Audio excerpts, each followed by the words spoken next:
Greetings Mavericks and new viewers.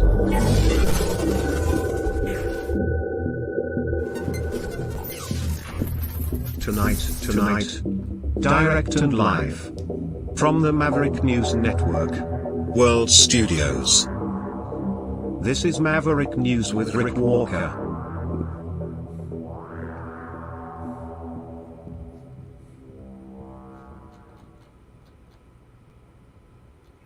Good evening, everyone. I'm Rick Walker. Welcome back to the Maverick News channel. We have a lot lined up for you tonight. Joining us very shortly will be Dragon. He's back out using his nose for news, digging up the latest information at McGill University, and a second location where another encampment, it looks like, has been set up to support the pro-Palestinian position on that war in Gaza. So he'll bring us up to date there. The university has applied for an injunction. They're hoping to make those protesters leave the university grounds. We'll tell you all about it, so don't go away. We are also going to talk about Eurasian security. This happening as we've seen Russian officials make some statements today that are generating headlines related to, well, I don't know. How would I characterize it? The headlines seem to suggest saber rattling to some degree, with Lavrov saying that if the West wants to settle this on the battlefield, so be it. Now, I don't know if the translation on what I've seen online is accurate, but Kevin McGill will join us to help us decipher what is happening on that front. Pat King, freedom fighter, in court today, day one of his trial up in Ottawa.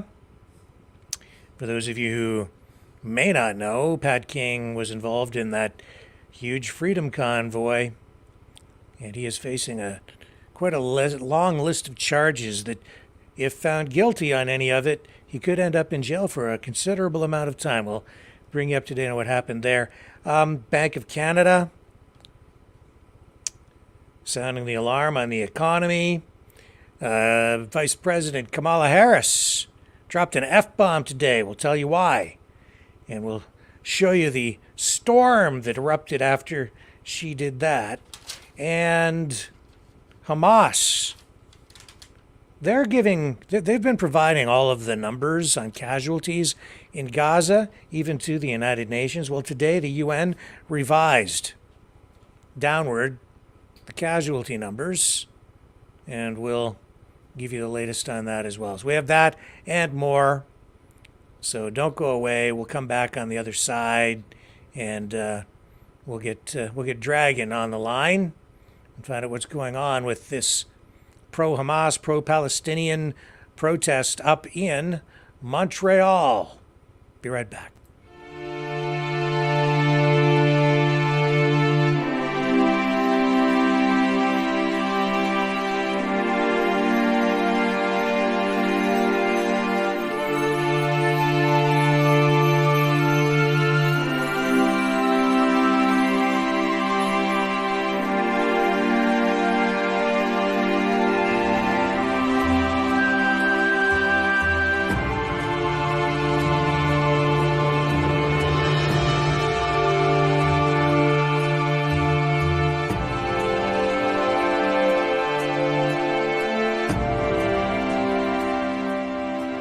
Maverick News. The world is watching.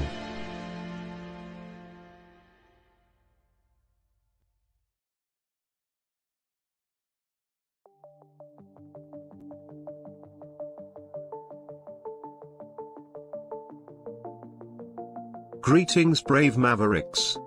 Our quest for truth continues. We go beyond fake news. Together we expose propaganda. Together we pull others out of rabbit holes. We are maverick thinkers. We are all unique individuals, defenders of individual rights and freedoms, credible, trusted, grounded in reality. Maverick News, Maverick News.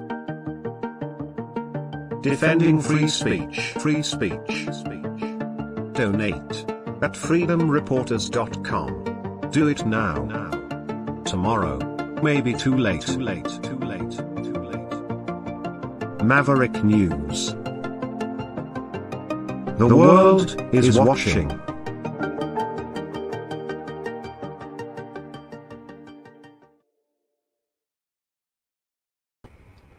All right, let's go up to Montreal. Right now, Dragon is standing by. Let's find out what's going on up there with that pro-Hamas, pro-Palestine protest in that Hello, city. sir. Hello, Dragon. How are you tonight?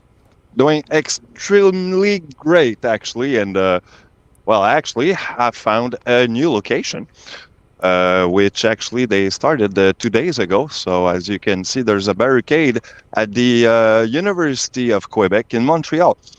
And this is what it's looked like from one part. And what I'm going to do for you tonight is make you a little tour, if you will, of the campus. So, this is what it's going to look like for the part of this march. So yeah, there's a part of the campus that is closed up, actually, from the people to come in or out. So actually, they're kind of barricading the whole thing at some point. Oh. So what I'm going to do is pass through some part of the campus. And we're going to do a tour, basically. So this is one part of the campus, beautiful campus here. As you can see, it's pretty easy going. A cop car right there. So there's a lot of cops around here. So I'm pretty much secure, I will say. Okay. And I've went to McGill University today. I've heard, actually, that most of the people sleeping there at night, so that's the thing, but they are making sure that security wise is done. They are making sure that it's clean for them and not making anything, basically. So that's the other part of the barricade here. So what's the objective there? Are they trying to prevent? Whoops.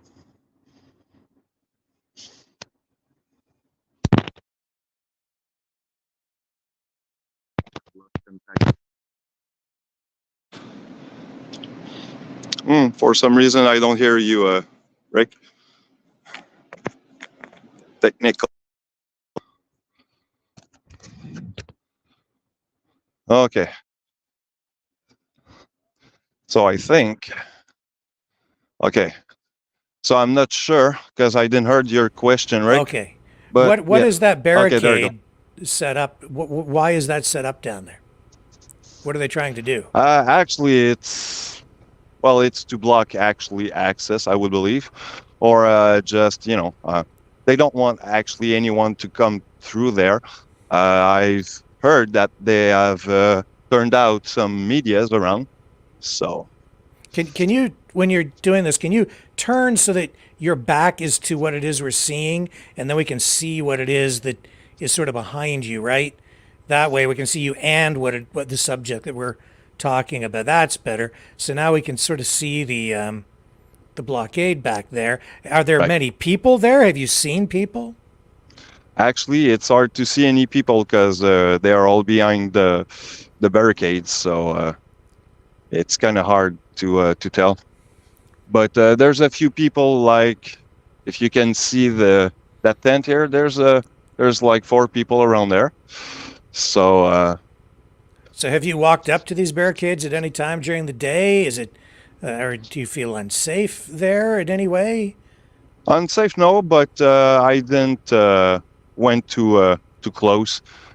Question of being respectful of not steering any any bad situation, if you will. Yeah, well, they haven't So, been very receptive at McGill over the last few days that you've been there. That's for sure. well, I did have some luck today, actually.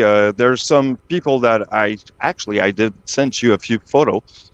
And yeah, they were eager actually to talk a little bit Okay. more eager.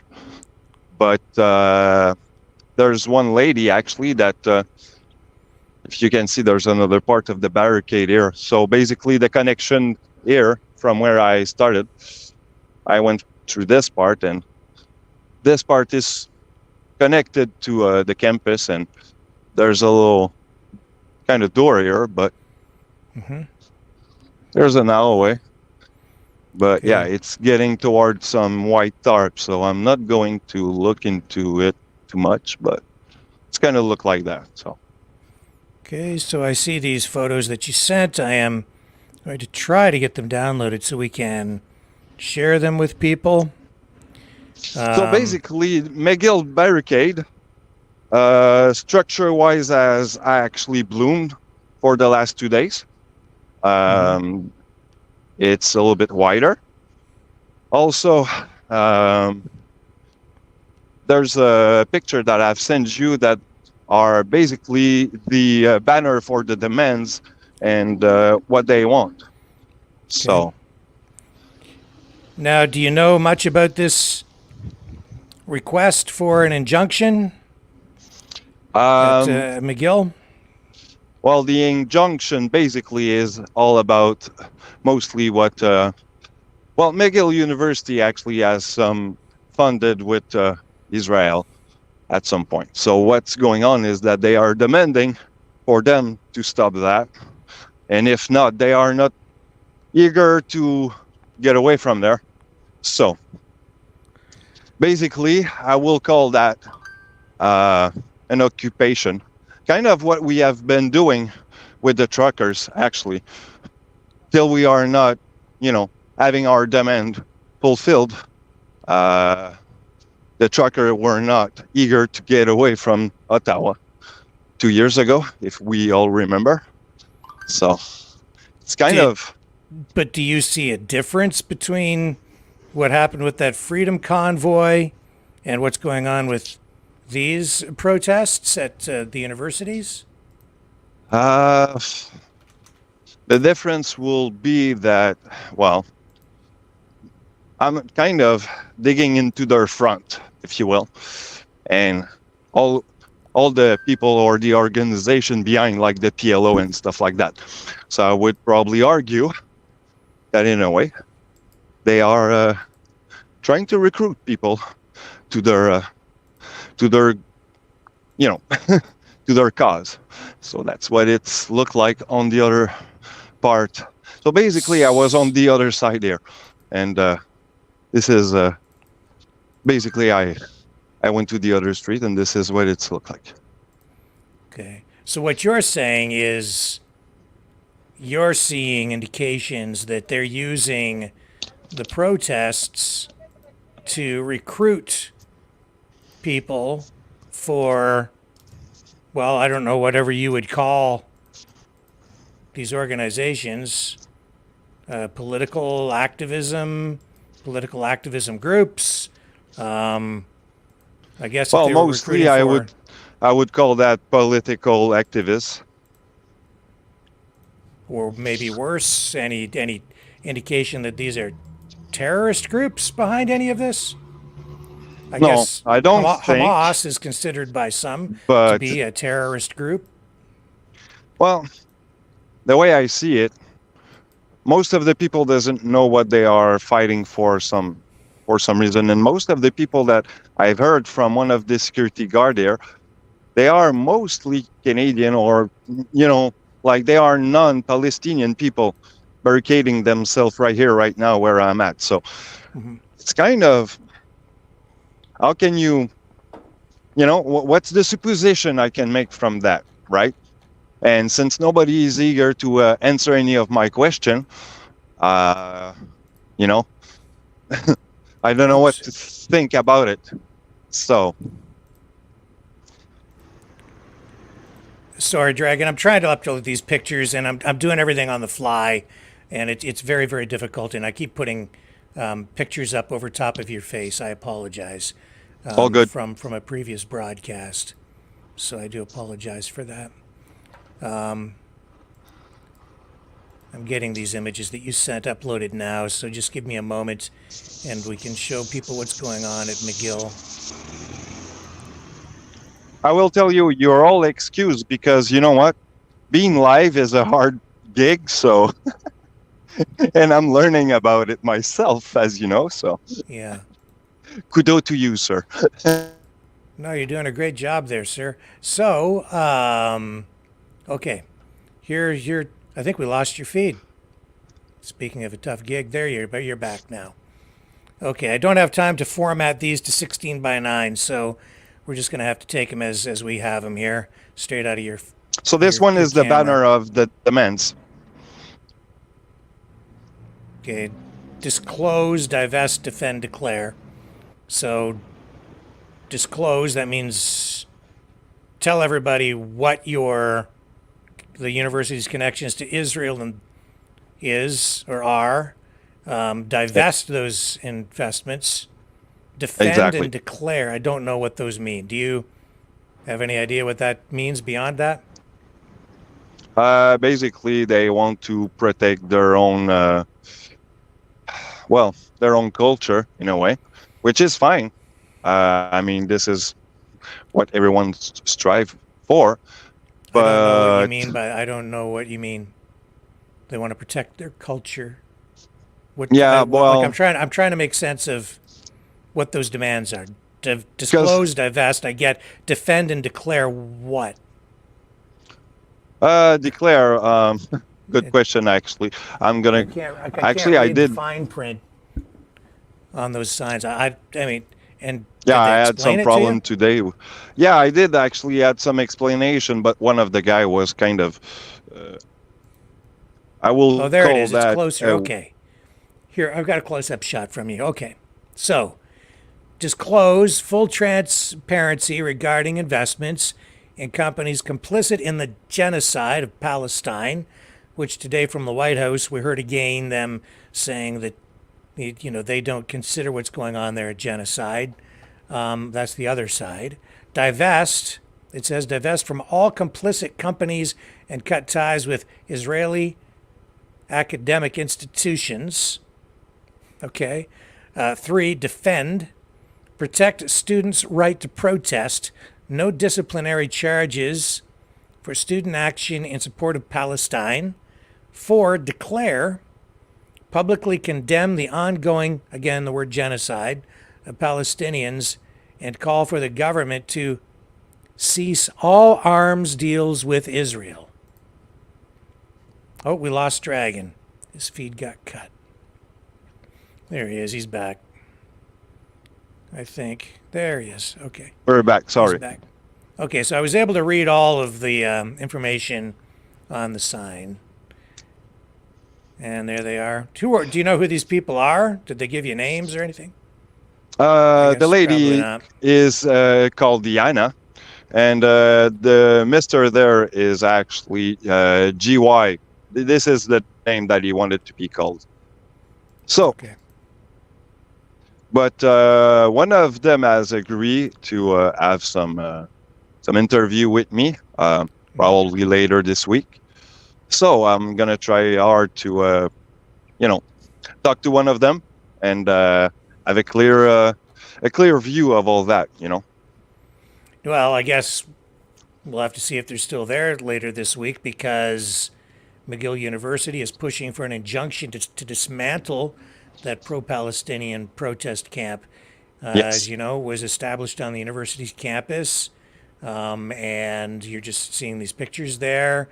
In Quebec Superior Court today, Jacques Darche argued that the camp, which he repeatedly referred to as an occupation, violates university policies and obstructs McGill from utilizing its land for annual convocation ceremonies.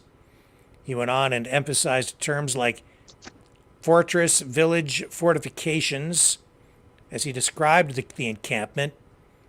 and it has grown into a collection of dozens of tents surrounded by temporary fencing. The Superior Court Justice Marc St. Pierre, however, challenged Darche. Am I pronouncing his name right? Do you know, or are you Yep. familiar? Darche? Yeah, actually, you're doing right. Darche. Okay. To demonstrate the urgent need to dismantle the camp, insisting on evidence beyond McGill's right to use its land. So, despite Darche's assertions, McGill filed court documents stating that the camp, which was erected with a warning, poses security, safety, and public health risks, escalating tensions on campus. The university does maintain that it supports the right to protest, but deems the camp a fortified and entrenched space. So it looks like we're going to get a ruling from the court, Dragon, maybe tomorrow, possibly Wednesday. Mm-hmm. Now, in a previous case, lawyer Julius Gray represented Palestinians and Jews United, which contested McGill's injunction request, citing the peaceful nature of the demonstration and refuting claims of permanence, unsanitariness, and fire hazards. So amid procedural disputes between McGill's lawyers and the defendants, arguments on the injunction's merits had yet to commence. Notably, a prior injunction attempt filed by two McGill students on May 1st failed to convince Justice Chantal Massey, who ruled against it, citing a lack of irreparable harm caused by the encampment. Disputes persist regarding safety and hygiene within the encampment. McGill alleges that university staff, fire officials, and Montreal police have been obstructed from assessing risks and resolving the situation peacefully. Meanwhile, protesters, lawyers challenged McGill's evidence of danger, citing a doctor's affidavit attesting to the camp's public health safety. The university faces criticism for its sanitation concerns, particularly its refusal to allow portable toilets at the site. The ongoing standoff reflects broader demands by protesters, including the severing of ties with Israeli academic institutions, as we just saw in those signs, and investment from companies linked to Israel. So we've seen similar protests on university campuses across North America, and now this other new one that Dragon has found over here at the University of Quebec. How far away are these two universities, Dragon? McGill and Actually, Quebec? not very far away. Right now, I'm on Sherbrooke Street, which is right here, right? And if you go a little bit further away in that direction, probably 5-minute walk, and you're at McGill campus. So that barricade there, it doesn't look there like you even have any people up there. Are you able to walk up closer to it so we can get a better look at it? Actually, the closest that I went to is where I was previously. It was the closest where there's the blue tent with the 3 or 4 person that was in there. That was the only, that was the closest I could go. They are basically cutting off this part, actually. One of the security guard told me earlier that I could probably go inside, probably go on that little bridge right here. Right here, that little bridge. Yep. I cannot go anywhere further because I was right there. And while we were talking, the lady security guard told me that I need to go on the sidewalk. So that's kind of, freedom of expression, and again, of press being suppressed. So just so I understand correctly, are you just choosing not to walk up to it because you're concerned about having a confrontation with the people, or do they have like a rope up or something, or have they established some boundary line that they're asking people not to cross? Well, it's mostly because the security guard told me not to go any further because now I'm on the sidewalk. And I could go from here and go down there at some point. But the security guard right there, they told me to go back to on the sidewalk. Okay, I see what you're saying. And also there's a cop guy. Right. There's a cop car right next to me. So I don't want to get any trouble. No, I'm just trying to understand why, access for you is being restricted to the point where you went. That's all. I just want to know why, and if it was just a choice, or if the protesters had asked you to stay back. But you're telling me that it's security that has asked you to stay back. So Yeah. I totally get it. Okay, now I understand. So Probably that's for very my own helpful. security also. Of course, yeah, and for everybody, sure. So they feel that that's the safe thing to do. So of course we're going to respect that. So also, graffiti at McGill. Have you seen the graffiti there, sir? No, actually, I've been walking around and I have seen none of them. Okay. But I'm going to intending run some to, video here, Dragon, of that somebody else shot of graffiti that apparently this is supposed to be graffiti at McGill related to this. I'm going to run this, and you tell me if you think that this is accurate footage, okay? So let's take a look at this. okay.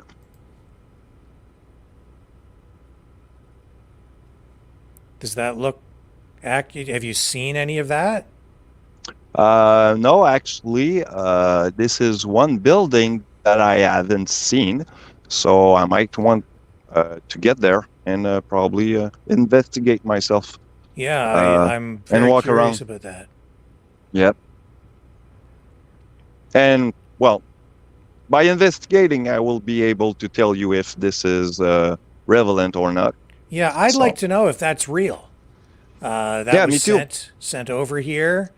Um, Well, supposed look, to be McGill University. I did send you some link from CTV on Twitter, right? From what happened yesterday and 2 days before. And actually, I've seen nothing on the ground, as vandalism or anything like that in that part. So it's kind of weird because, normally it would be a thing I would probably see, like glasses broken and stuff like that, which I haven't seen. So I'm kind of curious to know if it's true or not. I'm very curious to know as well. Is it also a false flag? Because, just to make us kind of angry about the whole thing, Well, you think that any you think what media could do. university administrators went out there and spray painted the building No, themselves? not on that kind of false flag. The false flag that I'm referring to would be probably more like media trying to gas fire and gaslit the situation. If it's untrue, which I Well, cannot yeah. confirm. Did you see footage like that on mainstream media? I've seen a few actually on Twitter because I'm not following mainstream media much, but this is where I get my kind of my cues and sources. Sure. Well, I mean, if you get a chance, how far away is McGill from where you're at? Probably 5 minute, 10 minute walk. It's Good. very close, and I'm probably like 10 minutes away from home. So Okay. Would you mind walking over there to just take a sure, look for us this evening? yeah, I mean, I'm good for that if you wanna. yeah, absolutely. I'd really like to be able to either confirm or debunk one way or the other whether this graffiti is real. Yep. This was sent to me yesterday. I don't know. I haven't seen it anywhere else. I've only seen that single video clip of that. So yeah, I'd really like to know. In Yeah, fact, I'll tell you what. Yeah, go ahead. I would like to debunk the whole thing too. Yeah, or confirm one or the other. So let's see if it's a real thing. I'll tell you what, Dragon. Why don't we sign off? You can go over there, get reconnected. You can jump back in whenever you're ready. Kevin Michelizzi is going to be joining us from Crimea at 7 p.m., so that's in 25 minutes. I'm going to cover some of the other news of the day, and we'll reconnect with you as soon as you are ready to jump back in, okay? All right. Well, Dragon already on the way, and I'm signing out. Okay, thank you, sir. And we'll connect with Dragon again in a few moments when he gets over to McGill again, and we'll find out if that's real or not. Looks real, but in this day and age, I don't know if I should believe anything that I see on X, formerly known as Twitter. I'll be right back.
Maverick News.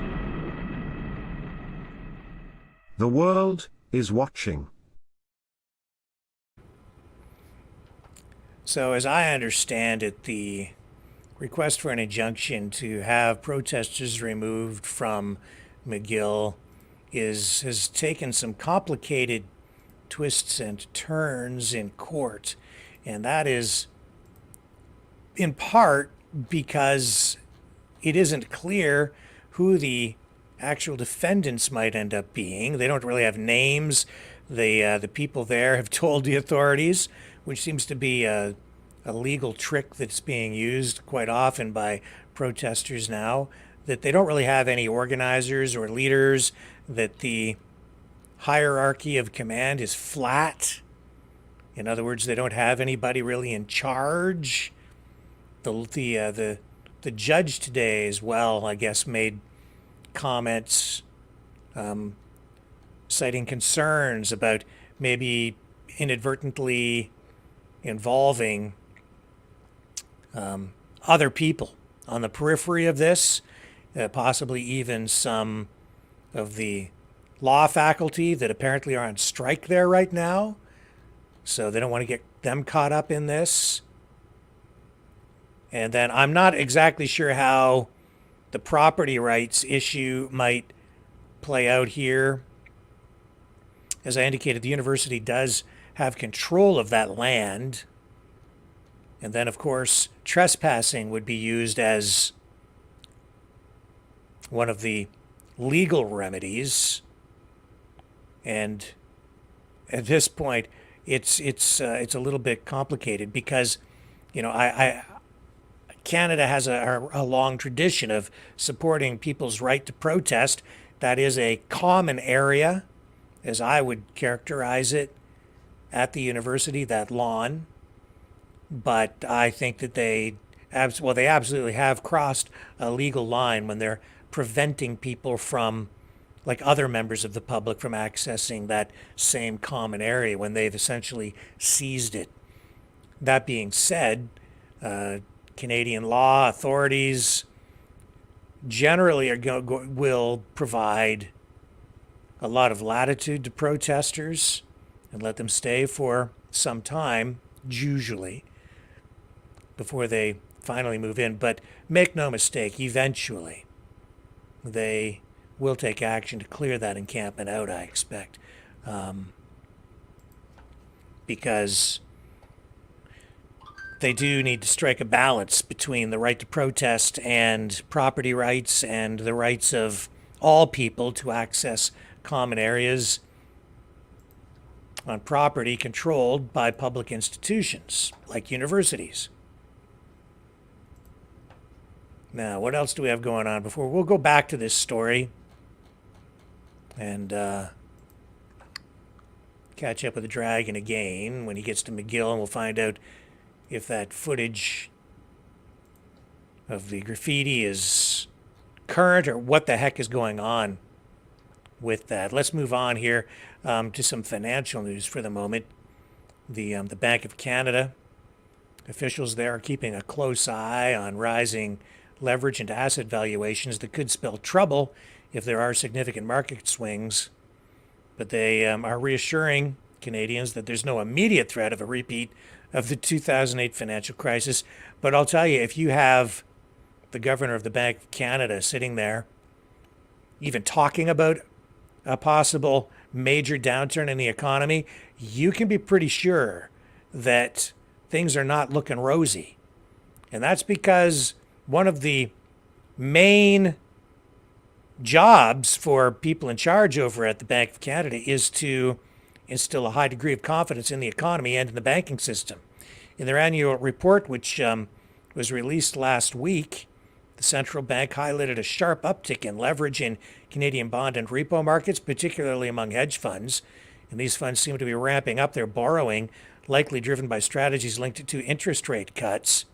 Senior Deputy Governor Carolyn Rogers emphasized the importance of stress tests and maintaining healthy margins to weather price fluctuations, saying that they pointed it out, not necessarily with the intention of saying you should stop doing it because there's some value in having a good futures market, so you create liquidity in normal times, but I don't think these are really normal times.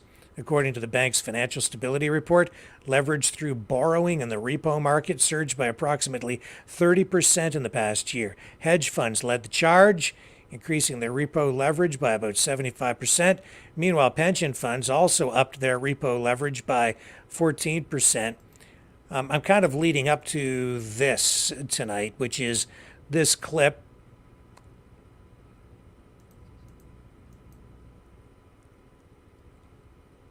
from the head of the bank. Oh, here, let me get this cued for you. Here we go. When I hear talk like this, I get nervous. I'm very nervous. Listen to this guy. Some indicators of financial stress have risen. At the same time, the valuations of some financial assets appear to have become stretched. This could increase the risk of a sharp correction that could generate system-wide stress. The recent rise in the use of leverage in non-bank financial institutions could amplify the effects of such a correction. Look, I'm just saying, okay? That guy, his job is to keep people feeling good. He's supposed to instill confidence in the system. And that's not what I'm hearing there.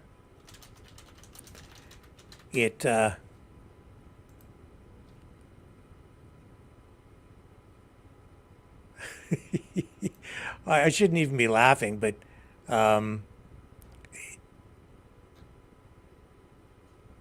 it's kind of scares me, to be quite honest with you, when I'm hearing that coming from him. So that's Tiff Macklem. He's the governor of the Bank of Canada, and I also have Trudeau queued up here. Well, all this is going on, and you have people protesting increasing tax rates, in particular the carbon tax. So he has people camped out on the sides of highways, backing up the Axe the Tax movement, is what it's become, sort of, which was that it's a slogan that the Conservative leader, Pierre Poilievre, came up with. And that's a main plank in his election campaign platform. And so what's Trudeau do today? He comes out with a video promoting and explaining his plan to increase the capital gains tax. And this, I'll let Trudeau explain what his plan is, but and then I'm going to come back and I'm going to tell you just one of the things that's already happened as a result of his capital gains tax increase, or his plan to increase that tax. If you don't understand what a capital gains tax is, Trudeau will try to explain it to you right here in this brand new public relations video. This is a tax policy change that impacts less than 1% of people, but look at how much attention it's getting. This is a tax policy change that impacts less than 1% of people, but look at how much attention it's getting. Some people don't think that the richest few should pay more in taxes. Well, I don't agree with that. At a time when the richest are only getting richer, I think it's fair to ask those people to pay a little more. You may have heard of the capital gains tax, or what some people call the capital gains tax advantage. Now, if you don't know what that is, you probably don't get that advantage. It's basically where you've made enough money and amassed enough wealth in assets that you end up getting a tax break. Here's what I mean. Everybody pays taxes on 100% of their salary. If a nurse is making $70,000 a year, or an investment banker has a salary of $800,000 a year, when it comes to paying income taxes, they're both paying taxes on all of that income. Now, that nurse may be living a good life, but she's probably not earning enough to be buying and selling assets like properties. But that investment banker, who's making $800,000 a year, probably is. He's putting some of his money in assets, like buying and selling properties or shares in companies. This becomes like a second and sometimes bigger source of income for him. When that investment banker sells those assets, he only pays taxes on 50% of the profits he makes. Now, he's not paying 50% in taxes. It means that if he makes $1 million from selling properties or stocks, taxes only apply to $500,000 worth of it. So when all the math is done, that nurse is paying about 29% in taxes on her full $70,000 salary. But the investment banker, he's only paying taxes on half of the money he makes from selling assets. That's the capital gains tax advantage. And it's not really fair. So we're going to change that. Starting June 25th, if someone makes up to $250,000 in capital gains, they're still going to pay taxes on only half of that. But for anything they make over $250,000, they're going to pay a little more. They'll pay taxes on 2/3 of that. So the very richest people are going to profit a little less off their assets, only 0.13% of Canadians to be exact. These are people who have an average income of $1.4 million a year and are mostly in their 60s or older. So why am I telling you this if the vast majority of you won't pay $1 more? Well, for two reasons. First, the conversation always seems to be dominated by the richest people in a society. This is a tax policy change that impacts less than 1% of people, but look at how much attention it's getting. And second, you should care about your tax system. This change to the capital gains tax will result in almost $20 billion in new revenue that will go towards the biggest investment in housing in Canadian history. Revenue that will create a national school food program, that will make prescription contraception and insulin available for anyone who needs it, that'll build a national dental care program. See, a fair system creates a fair country, and that's what I want, a fair Canada for every generation.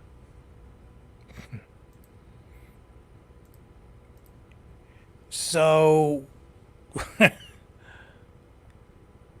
okay, so that's like heavy-duty socialism, and what's happening as a result of that already is people are selling their cottages.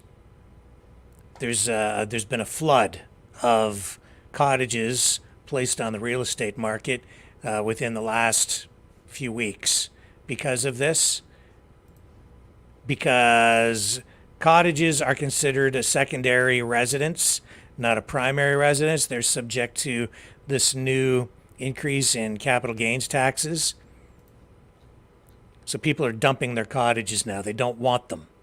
So that's going to result in a decline, I would say, in the value probably of cottages. People are going to try to get rid of them because they're seen now as not, well, people are not going to get anything. They're going to get taxed if there's an appreciation on the value of these properties at a much higher rate. I think it's I was talking to somebody in the real estate business over the weekend, and it goes from around 50-some% to 60-some% capital gains tax. So it's a major hit to anybody that has a cottage. So they're going on the market. Also, capital gains apply to a lot of investments. So what does that mean? It means that people will find alternative ways to invest their money instead of dumping it into investing in things that fuel productivity and fuel companies. They'll put their money into something else, maybe even out of the country, and they'll try to shelter that. And you're going to have a lot less investment that way. So my guess is this assertion that we're going to get $20 billion in additional revenue won't pan out because, and even if you do get 20 billion in additional tax revenue, you're going to kick the crap out of the economy in other areas because he's going after people. He's saying it's the rich. It isn't really the rich. It's sort of the middle class and the upper middle class that he's going to hit hardest with this capital gains tax. These are when you're talking about a capital gains tax, it is an assault on capitalism, but it's also an assault on people who invest for their retirements. It sounds like he's just going after rich people, but it's more complicated than that. And the unintended consequences are going to be severe. We're already seeing it, and it hasn't even taken effect yet. I think the capital gains tax increase takes effect sometime next month. Here's Dragon. He's back on the scene, and there he is out at McGill. Hello, sir. Can you hear us, Dragon? Okay, I don't have any audio there from you. That's my fault. I muted myself. I see. That's okay. That's all right. Okay, so I found one. Actually, it's a small one, but I'm going back to it. I was looking around for some others, and yeah, well, so it's not the one that we have hoped for, but it's a small graffiti, and there's nothing around here much, but well, vandalism-wise. So what I'm gonna do is go back to where I found this one, and try to catch up for the others. That building that was shown in that video I put up, do you even know where that building is? Have you seen that building? Actually, I got an idea where it is, but I'm gonna have to walk a little bit more further away in that direction. But I was looking around here, make sure that I haven't missed anything. So here's one that you could probably see right here. So it says Free Palestine. So it's on the marble, a white marble. Okay, all right. So it's not that big. That is not anything like what we saw in that other video. No, exactly. But what I'm going to do is I'm going to walk around the premise and see what we can find. And see, I love my setup. Okay. Well, I'll tell you what, sir. Why don't we, again, kind of dip out of this. That'll free you up to do a little investigating, walk around, ask some questions, see if anybody can direct you to wherever that building is. If it's even a building on the campus. For all I know, it's all fake. Could be a completely fake video, for all I know. Yep. So let's see if we can confirm that tonight. I'll just let you kind of go to work there. Kevin will be joining us in about 5 minutes' time from Crimea, so that'll give you a little time to do your thing, and then you can come back on when you when you're able to determine one way or another if that video is real. Okay. All right. Sounds good to me. All right. Thank you, Dragon. We'll come back to you. All right. There he is. They're doing great work. Let's find out if that's real video. I mean, it looks real. I'm not familiar with the campus at McGill, so I can't tell you if it's real or if it isn't. Now, also today, speaking of what's fake and what's real, we saw at the United Nations the numbers on casualties in Gaza have been revised. let you. And those numbers have been released honestly. All information that I have is that it is actually Hamas that has been releasing casualty figures all the way along. They're sort of their health department or whatever they call it. But yeah, Hamas has been controlling the flow of that information to the United Nations. And so today, we're seeing that they've revised down figures for the number of women and children confirmed killed in the conflict. The revised totals first appeared on the website of the UN's Office for the Coordination of Humanitarian Affairs and received as proof by pro-Israel media and commentators that the UN had quietly reassessed civilian casualty rates. Now, on the other side of this,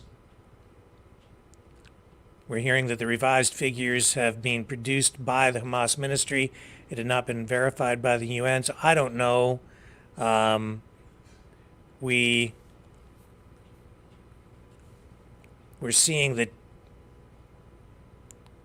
anywhere from 24,000 now to 34,000 deaths, but the number of women and children revised. So I'm going to show you the clip out of the UN today.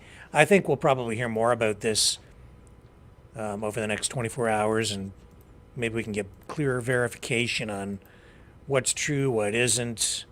But there is an acknowledgement here from a United Nations representative that this is happening. Here's the clip. Citing Hamas's health ministry numbers, that 13,000 children had died. That was in mid-March in Gaza. The UN released totals yesterday showing that less than 8,000 children have died in Gaza as a result of the war, citing that same Hamas health ministry. Can you clarify the process for how those numbers were revised? Yeah, the revisions are taken, as we, of course, in the fog of war, it's difficult to come up with numbers. We get numbers from different sources on the ground, and then we try to cross-check them. As we cross-check them, we update the numbers, and we'll continue to do that as that progresses. It's fine, but it's almost half. It's pretty significant. Numbers get adjusted many times over the course of a conflict. Once the conflict is done, we'll have the most accurate figures, but we're just going with what we can absolutely confirm, which will always be. Okay, so I've said from the beginning, take all the numbers with a grain of salt, because we're right in the middle of all this, and who knows. I said that they would likely be revised, and there you go. And talking about accuracy, let's bring Kevin Michelizzi in. Hello, sir. How are you tonight? Hey, Rick. Doing all right. Early in the morning? Yes. Yeah, thank you for not getting any sleep and coming on the program. It's difficult to sleep there, I think, these days, though, because you had another attack in your area over the last 24 hours. Tell us about that. Well, allegedly. I have not seen it with my own eyes, and of course the Ministry of Defense is contradicting this report. Okay.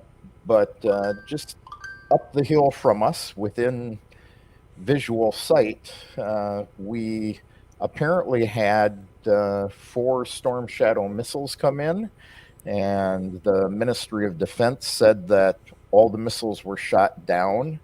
That was about 6 o'clock in the morning, but there have been some reports coming out from a fairly reliable source saying that they actually caused damage to a secret military base. Now, I've seen the secret military base. I know it exists. It isn't very secret, but so was it a direct strike? Was it damage from falling debris?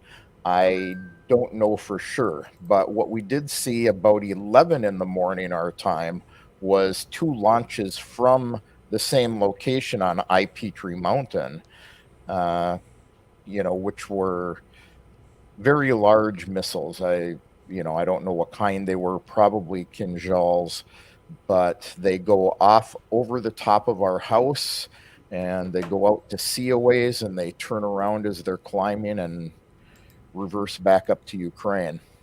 So So Apparently, the commander was killed, and one other person. I see. So this is in some of the media. You're getting these reports from Yeah, Russian media. this is from some of the Russian media, which is a lot of the information that we get here.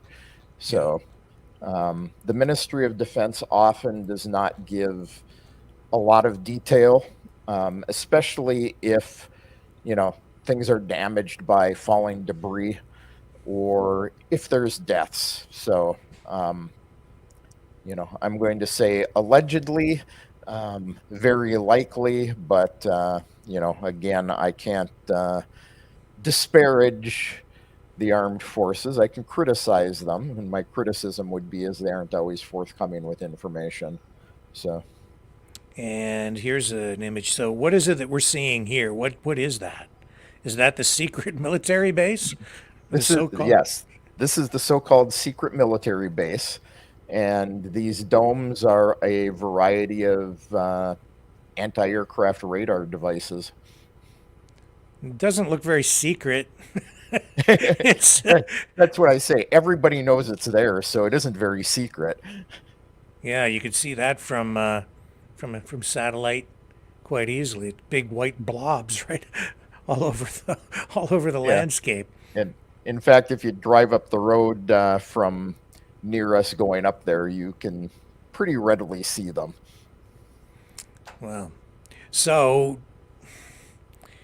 again, I mean, we're just seeing that this conflict is dragging on.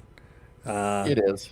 Yeah, it's and now that the aid from the U.S. and other NATO countries continues, I expect it's going to continue to drag on for some time to come. Yeah, we've had a lot of ATACMs being shot down lately. Ukraine did hit an apartment building in Belgorod, took out 10 floors of the building in the center of the building, and last count I saw was 7 dead. So, Wow. Yeah, and I mean, I see a lot of different casualty figures coming out of various media sources for Ukraine as well. All kinds of numbers, and I don't even know what to make of that either. I'm just talking about these revised figures on the casualties in Gaza. I'm seeing all kinds of huge discrepancies in the numbers for Ukraine and Russia, both. Do you have any idea, Kevin, where we're at with all of that in your area? the only thing I can say for sure is they are both probably deflating the numbers in their behalf and exaggerating them on the other side. I do know that there are likely less casualties on the Russian side than the Ukrainian side.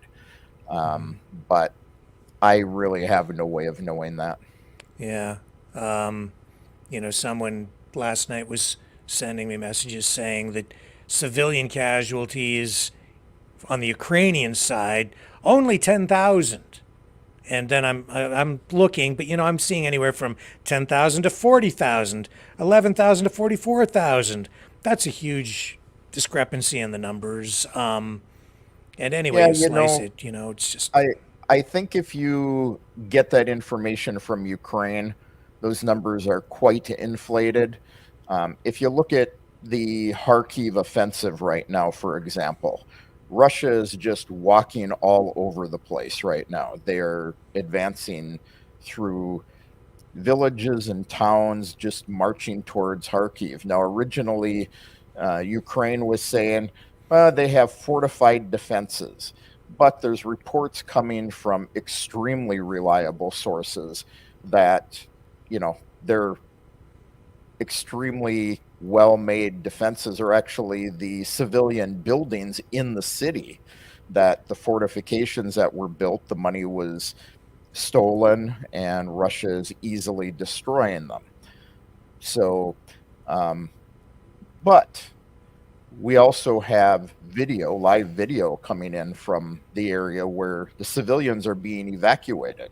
And this is very common, as they will evacuate civilians when they think that they're going to have this severe fight over a city, or if they plan to abandon it.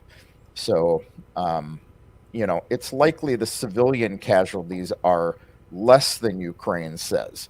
Now, are they as little as Russia says?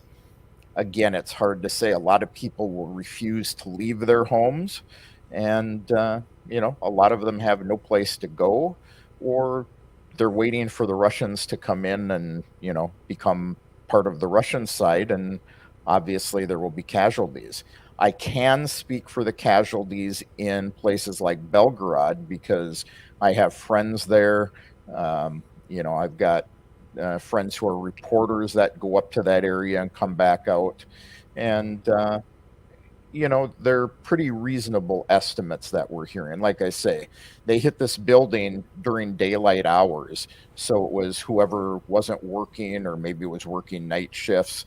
And it took out one center block of apartments down the center of the building. So 10 floors, 10 apartments, 7 casualties. I hate to interrupt the flow of information here, but Dragon, it looks like he's standing by and maybe he has something to update for us. Do you have something there, Dragon? Actually, hi, Kevin. I seen a small graffiti, but it was on a board, so not really a big deal. But I'm still looking for any major graffiti somewhere. And yeah, actually, the most of the officers that I've seen here, or the security members, have been here only for 1 or 2 days, so they are not pretty much in the known. And yeah, that's pretty much it. Okay. Well, I guess keep strolling around. If you find anything, wave at me in the back room there, and I'll bring you back up. I have to say, like, it looked very like that was major graffiti we showed in that video. Yep. And if that's true, I'd like to know. I think everybody would like to know. And if it isn't, we'd like to be able to figure that out too. That building, the architecture on that doesn't seem to match what, well, I guess maybe it does. Some of the buildings, you've got a mix of new and older style architecture there on the university campus at McGill. So it could be. I'm just not familiar with the campus, so I don't know. But here, we'll just... I will say it's a mix of Victorian architectures. It's pretty Victorian in that part of the city. Yeah. Okay. Well, I'll leave it with you. We'll come back to you. Cool. Happy hunting. He's out there looking for the graffiti. Sorry about that, Kevin. Didn't mean to interrupt you. No, it's okay. Hey, he's looking quite professional these days. Yeah, well, he's All getting this fancy equipment and me, I'm out there with my fancy camera.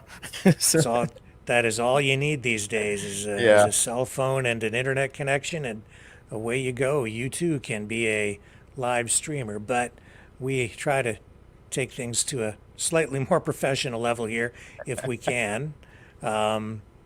So with the attacks there, and then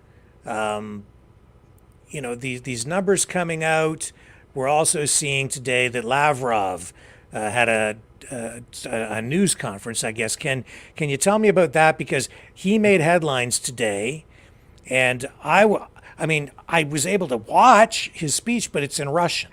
And I couldn't find the entire speech with a translation, only clips. So I don't know how accurate that is.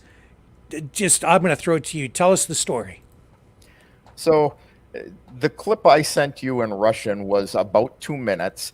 He was speaking at a security conference here, not in Switzerland, but he quoted the Swiss prime minister saying that they were prepared to do battle and defeat Russia on the battlefield.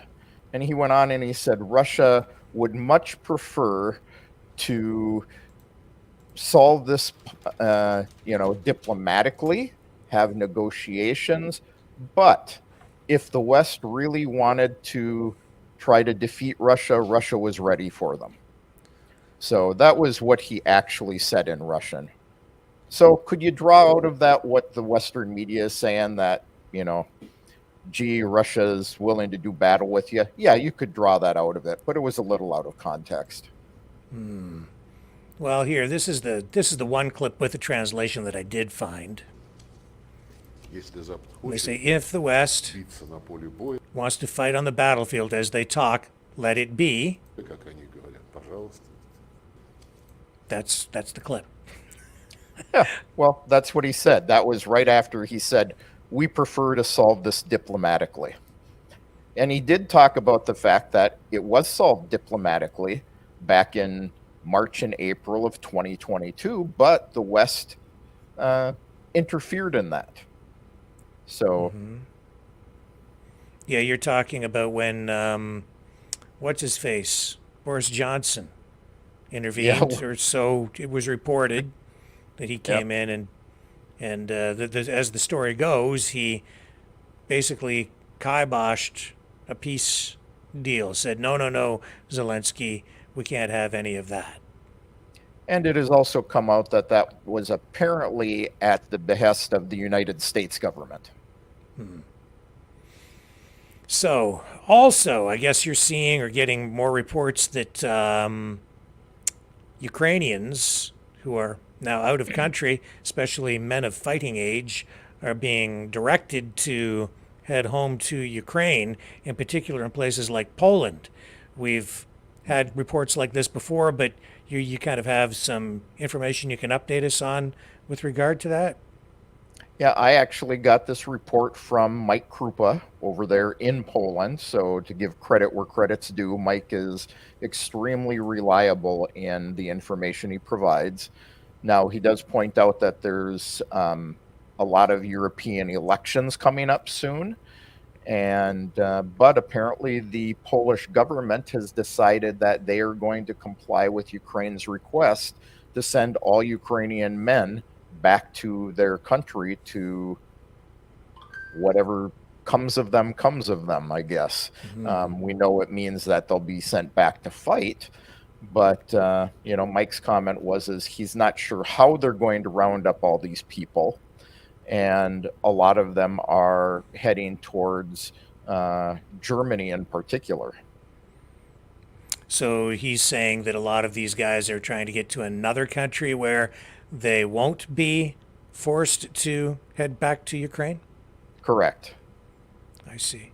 And we did see reports about a week ago that Ukraine is canceling services at embassies, I believe, for people who want to get their passports renewed so that they can stay out of country. If they don't get them renewed, they have to forces them to return home to Ukraine. Yeah, all consular services, they cannot renew their passports. I've seen the legislation that was signed, and it means they cannot renew their passports. They can't get replacement passports. The only thing they can do is to choose to go back to Ukraine or remain where they are basically illegally, or take citizenship from another country. And a lot of these men are choosing to take citizenship with other countries. And, there's many of them that are relatively easy to get citizenship from at this time. So, and we're seeing a lot of soldiers, laying down their arms and, surrendering to the Russian side. So it's not a popular fight for the Ukrainian government at this point. Now, the latest order that was signed in the Rada, or the Parliament of Ukraine, was they are now doing electronic summonses. And what that means is they can send your, here when you get a SIM card for your telephone, you have to give your passport information, same as in Ukraine. So the number registered to your passport, or numbers if you have multiple ones, they will send an SMS to and say you've been recruited, show up at the recruiting center. They can attempt to call you, and if you do not answer the phone, the SMS or the not answering the phone, they can now consider that you have been served. And if you've been served, they can fine you for not showing up at the recruiting center, and they can take property from you. They can, they are refusing in those cases banking services. So if you're working anywhere, you can't go to a bank and collect your money, because money, much like here again, is paid to a, they call it a work card. It's like a credit card or an EBT welfare card in the United States. So you basically can't collect money anyway. So they can now go and knock on your front door at the address you're registered at. So, that's another requirement in most of the former Soviet countries is, we have internal passports, and it has a stamp in it that says, this guy is registered to live at this address. And if they knock on your door and you don't answer, or you're not home, they consider you served. So, and you can spend 5 years in prison. Wow. If they catch you. Just checking something here. So, you mentioned Switzerland. Can you tell people what's going on at this? It will be going on in Switzerland at this Ukraine summit. Yeah, Peace summit there. kind of what Lavrov was pointing this at is they are having peace negotiations over Ukraine, but they have not invited Russia to join in. And of course, Russia has said, you don't include us, they aren't valid negotiations. I have to agree. Yeah, how do you have peace talks with only one side? Doesn't make sense. And of course, we still have the fact that, Zelensky has said he will not negotiate with Russia as long as Putin is president, and they've signed legislation on this. So, well, that seems really weird. Now, the summit, I guess I haven't really had time to dig into what exactly is on the agenda there, how the talks are being conducted. But if it's called a peace summit, it's not really peace negotiations. I guess they must be justifying this by saying that they're talking about the long-term viability of Ukraine as a nation state and how to secure that sovereignty. That must be something. I mean, I don't know. What are they going to talk about? Yeah, do we who even knows? No. And it's kind of like, like we started this with, taking numbers on casualties from the UN. How the heck do they know? They don't actually have people there. They're taking images from satellites and making wild guesses. Wow, pretty weird. All this going on, and we're seeing now. I think there's another BRICS meeting coming up in the very near future In Russia. I've said, that what we're engaged in here really is sort of an economic war. It is an economic war, this third world war, as much as it is anything else. An information war, a kinetic war, cyber war. It's an economic war. You've got two economic systems jockeying for position. And we're also seeing this talk about a Eurasian security system. That's what Lavrov has made reference to that.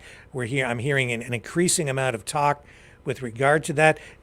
As I'm listening to it, what it sounds like to me, and I'd like your thought on this because I may be completely off base here, but is this Eurasian security system sort of an emerging alternative on the other side to NATO? Yeah, in fact, Russia is involved in this with many former Soviet states where they have an agreement for mutual security. And this is just expanding this. So it's going to be like a a Eurasian NATO, if you want to call it that. And yeah, it's kind of a response to many of these countries saying, the United States is using sanctions against many countries right now. They're threatening sanctions against China. And, and we don't want to be a part of that. And they're kind of viewing that as this is all being based on the United States and NATO. So they want something that counters that. And again, is it something that's going to save everybody, or is it more escalations? Now you have two big military blocs that, supposedly are defensive, but if you have two defensive blocs arguing with each other, is it or isn't it? When people say they're supplying Ukraine or Israel or Kosovo, any of these guys with defensive weapons, what does that mean? Patriot anti-aircraft missiles are defensive weapons, but they're strapping them on airplanes and they're using them to bomb places. So, a bomb is a bomb is a bomb. At the end of the day, it certainly is. And we're seeing saber rattling rhetoric. We're seeing footage of tactical nuclear drills. We see this language coming from Lavrov that, at least in the media, is being distributed and disseminated in a way that leaves people with the impression that we're getting increasing escalation. Yeah, I have to we say, talked the other day about the nukes. We're going to do, readiness tests. Well, yeah, it's saber rattling, and people need to understand Russia does these same drills, and other NATO countries all do these same drills. But you hear one side start saying, we're going to do this, and it starts getting twisted, and a lot of it is rhetoric and warnings. And yeah. Well, I've seen some of the the pundits out there with talking about the tactical nuclear exercises, making it sound like, well, I've never heard language so aggressive before, and the fact that it's coming from some of these really prominent pundits, influencers, who really have been talking up a lot of the Russian side, talking about them actually getting ready to use them. That really worries me. It hasn't really been coming directly from Putin, but it's been coming from these guys. Then I see other people on the other side. Well, we just had Carl Larson on the other night from Ukraine Defense Support, and he's saying, no, I don't think that it really is something that would be likely to happen at all. I mean, I don't know. I just, the fact that we're talking about it worries me, but... Yeah, I don't know either, I already don't agree with a lot of what Carl says, but I'll agree with him on we don't know. And, a big deal is being made out of the fact that Russia said we're going to carry on these exercises. But like I say, the United States does them regularly. They often, fly nuclear-capable planes around, the Baltic states, very close to Russia's border, and, doing tactical nuclear exercises, non-tactical nuclear exercises. So it's something that goes on every day, and a big thing is being made out of something that goes on by all of them all the time. Yeah. Let's bring Dragon back in here. He's still walking around out there. I feel bad watching him walk in the back room. Hey, what's up? What have you found? Anything? Nope. Actually, No I'm graffiti. still walking around, and well, you know what? It's a big campus. There's a lot of division around, so I gotta walk probably a little mile to do that. But you know me, I never give up. Yeah. Well, That's the dragon one. I would think that if that graffiti is real, it probably must be in the vicinity of where their encampment is. with Yeah, actually, I did look around and I've seen nothing. Still have a portion of the encampment to look at, because right now I kind of digressed in myself in one direction toward the rest of the campus, see if there's something here. But that's my curious way of going and doing my thing. I'm just looking it up here, and I'm trying to determine if any by of the this way, is if another. I'm gonna have source for one day to show you my setup, because it's one thing. As you can see, blue rope to make sure that everything stands up. This is.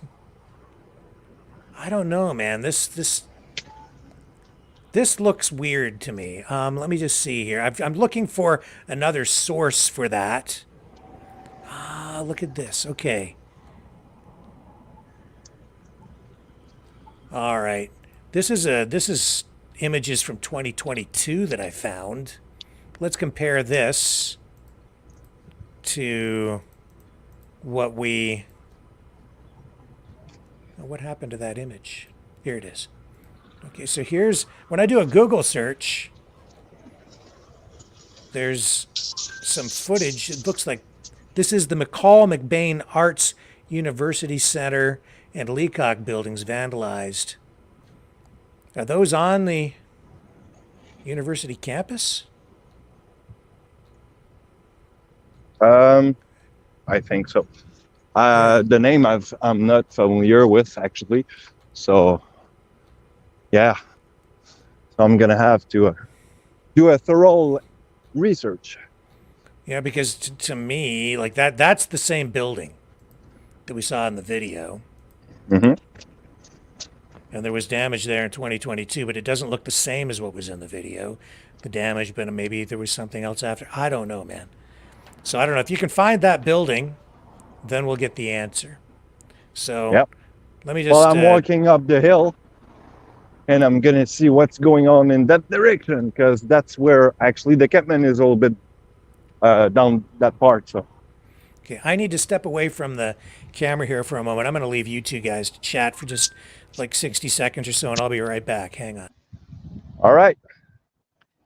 Okay, well, so you trying to verify this graffiti claim out there? Yeah, I'm trying to make sure that CTV or any other news outlet is doing any gaslighting and debunking graffiti that has been made,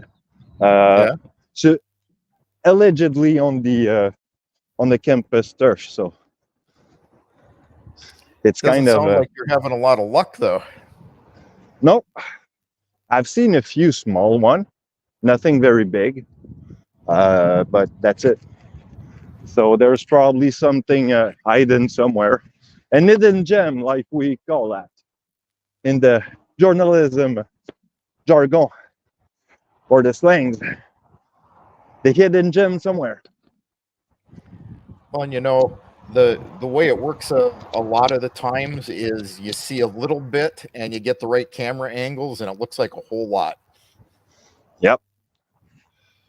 Actually, well, I've been lucky to do that for a week or two now. So being at the right place at the right moment. Yep. And see, I'm walking. Dragon, actually, I don't have a car.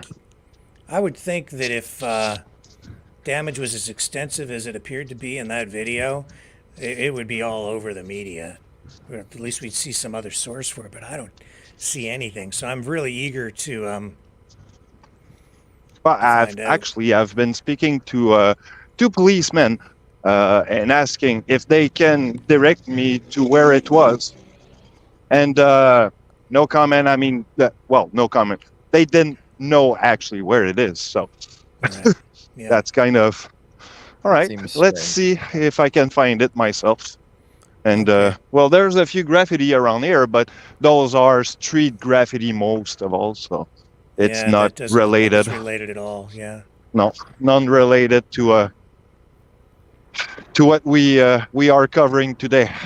Okay. So, Well, I'll leave you to it again, and I'll check back in with you in a few minutes. Roger that. Okay. So he's out there taking. He's doing a good job. Yeah, he dogs it. I can tell you that. Yeah. Yeah. So and So, hey, what? Sorry. you mentioned BRICS a minute ago, and I see a small debate going on in chat. Oh. Somebody's saying, "Well, BRICS is coming out with new currency in the fall or in August." Somebody else is saying, "Screw BRICS because they just want digital currency." This is what I say every time when we're closing the show: is people need to look beyond what the media is telling them. BRICS has been talking for an awful long time about the fact that they are not developing a currency. Now, are they going to develop a digital, currency, Bitcoin-like thing? Well, actually, I've heard the same things about Western countries, United States. Russia has developed a digital ruble. No, they aren't taking away people's cards. They aren't taking away cash. In fact, they've, released a bunch of new bills lately for replacing coins to make it easier for people to carry money. So, you have to be careful about what you hear. You have to look at the history of things. Now, has BRICS had discussion about a currency? Yeah, they did that, at their last meeting, which was in South Africa. And at that time, they said, we're not actively looking at it. Now, what BRICS is looking at is doing transactions between BRICS countries using the Chinese yuan. So, they're kind of standardizing around what they say they're fighting in the dollar, but giving one country control over the currency as being the currency that they, exchange in. Now, is who I would like to have that discussion with and get some honest input from is Natalia from Moscow, who's involved with BRICS. I've talked to her back, at election time, and I don't know if you've had emails with her or not. I know No, I haven't, and I want to bring her on the program.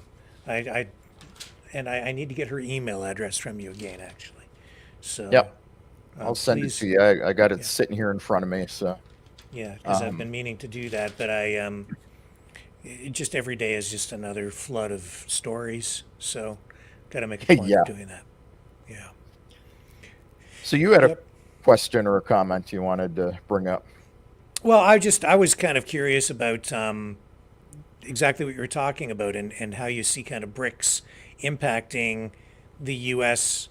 economy, because as I'm looking at what is going on with this latest meeting coming up, we're seeing Russia pushing for a new kind of relationship with these BRICS nations. We're seeing more countries joining them. I'm seeing that whole setup as being like a major pressure point for the West and a major pressure point for the U.S. economy. And if they're successful in setting all this up, and they obviously are achieving a great degree of success with this, I think it puts the West in a really in jeopardy, really. The U.S., the dominance of the U.S. dollar globally is in jeopardy, and if that falls, if it's no longer the world reserve currency, or maybe only for half the planet, and the U.S. is carrying trillions and trillions and trillions of dollars in debt, it will make it. I mean, it's already, I think, impossible for them to pay off what they owe. So I see on the horizon massive inflation, a massive breakdown in the economic system, a crash like we've never seen before, possibly a depression that would make the 1930s look like prosperity. and I don't mean to fearmonger here, but honestly, to go, it's because the U.S. has become so big, so huge with their economic bubble around the world that you take a pin and you stick it in there and you take 50% of that away, or even Yeah. 30%, and it's just going to go. Well, and when you consider that, the U.S. debt is growing, I mean, tremendously on a daily basis. They don't even have the spending under control. And, it's just print more money. But like you say, historically, they've controlled the entire world with the dollar-based system. And, as much as I heard, somebody in Europe, some high-level guy earlier today, I don't remember who, talking about, Russia weaponized their energy. Well, what has the United States done with the dollar? Through sanctions. They've weaponized the dollar. They've weaponized the SWIFT system. So, the thing to remember about BRICS is they're supposedly strictly an economic answer to the dollar-based system. So that is going to happen. And like you say, what are the consequences of it? I don't know. I don't think the dollar is ever going to go away. And I don't think the SWIFT system will ever go away. But BRICS is in the process of developing their own payment processing system as well. Right. So it's all economic. Well, And- these policies of using sanctions as a weapon, a tool, on the one hand, it's, I guess, maybe a good idea so you don't have to drop bombs on people, or not that you have to drop bombs on people, but I'd maybe rather see sanctions instead of bombs. But at the same time, you can do just as much damage and kill just as many people with economic sanctions as you can by dropping bombs. And when you're doing that, ultimately, you're going to get people upset with you to the point where you undermine confidence in your economic system. Who wants to engage in an economic system where the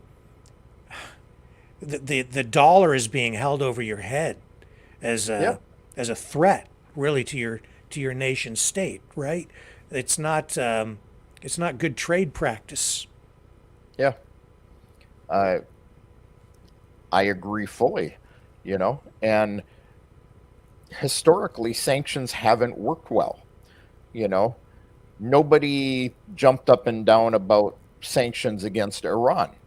Yet people also don't look at the fact that Iran has been very successful in developing their internal economies, their relationships with other people under sanctions. And, they have some of the most highly advanced weapons out there as a result of these sanctions. So have sanctions prevented bombs from dropping on anyone, or have they actually exacerbated the issue?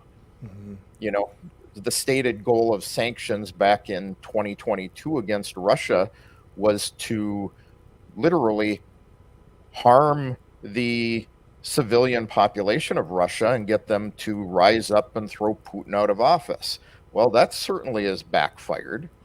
So Russia's done the same thing as Iran. They've developed their internal industries. They're, it was like, well, they're never going to be able to fly a plane again because they can't get parts from the West. So they developed their own. Now they're making 100% Russian-built airliners.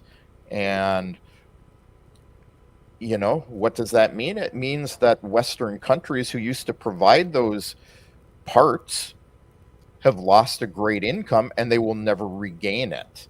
Now, will they lose some more if Russia starts competing internationally with, many of these BRICS nations, again, at an economic level? Yeah, it's going to hurt more. You've got companies like Boeing who are already being looked at for cutting corners and trying to reduce costs, selling off divisions to contractors who may or may not be providing the same quality Boeing used to. and now they're finding themselves in some financial trouble. Well, this already is. We look at what's going on with BRICS, and it in China. It reminds me of a conversation I had some years ago with a fella I know who started a company here importing lifts for cars, hoists for in garages, and for car restoration hobbyists and so on. And he went to China to source these lifts so he could resell them in volume over here in Canada. And he toured the factory, and it was massive. And he said that as he was touring the place with the guy who runs the factory, I guess, whatever title he has, he said, you have enough capacity here to supply the whole world with lifts. And the guy turns, the factory manager turns and says, yes, that's right. that's what we want to do. We want to supply the whole world with these lifts. Now, that being said, I guess that's why the United States sees China as such a serious competitor and maybe even an economic threat, because they're focused on dominating, some industries in that way, and their approach is a lot different than what we get here in the West. And on the other hand, are they really looking to dominate, or are they already dominating? Where was your microphone built? Yep. My iPhone, I know exactly where it comes from. It's an American product, but I know where it's built. Right. Back in my working days, not too long ago, I often traveled to Chinese laptop manufacturers or Taiwanese laptop manufacturers. And, you can go into one of these factories and they manufacture everybody's laptop. So people talk about, well, my HP laptop is better than your Toshiba, which is better than this cheap Chinese brand. Yet, one of the times I was in one of these factories, I went in with a brand new Toshiba laptop, and they said, gee, we haven't seen that model before. Can we borrow it for 5 minutes? And I was like, well, sure. Well, 6 months later, they're, on the electronics shelves under another brand name, the exact same one. And I only knew that it was the exact same model because I could see the signatures that I had in the embedded software in the one model that now showed up in the other models. So, they've been doing this for years. That was 20 years ago, so are they really the big threat that they claim to be, or is this just another excuse for a country that has shipped all of their production, most of it, offshore to save money? Yeah, to maximize profits, essentially, by taking advantage of lower wages or less regulation, so that their costs overall are reduced, or maybe they don't have to pay as much in benefits. But the bottom line is they see cheaper costs and maybe a workforce that is just more efficient in some way. So, yeah. The United States, Canada, we've outsourced so much. We've shipped our production. Our industrial base is gone.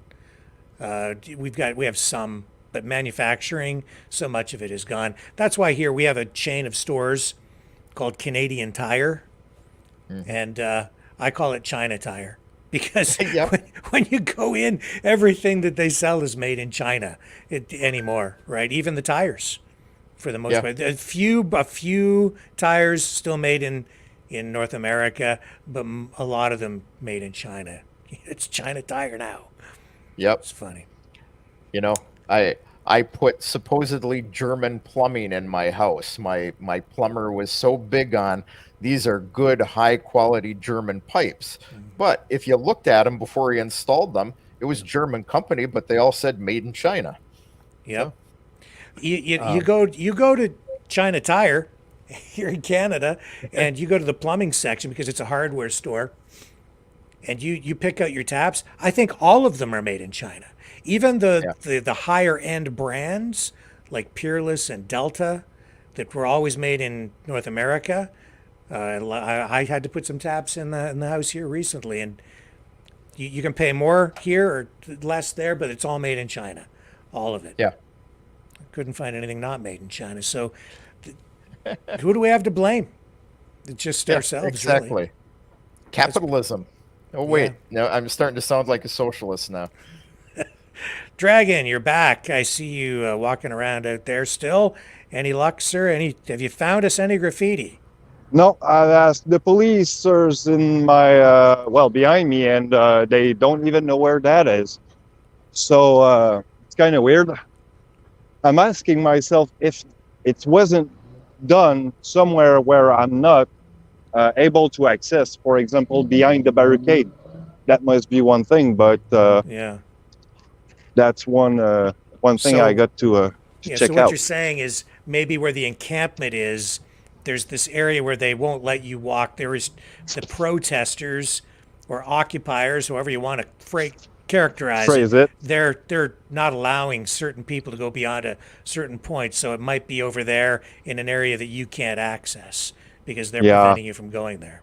Well, that's one part of the question I'm asking myself. Why don't I stumble on such a big issue or a big piece of art? So Yeah. Huh. Well. And actually, Kevin, I want to ask you one little thing.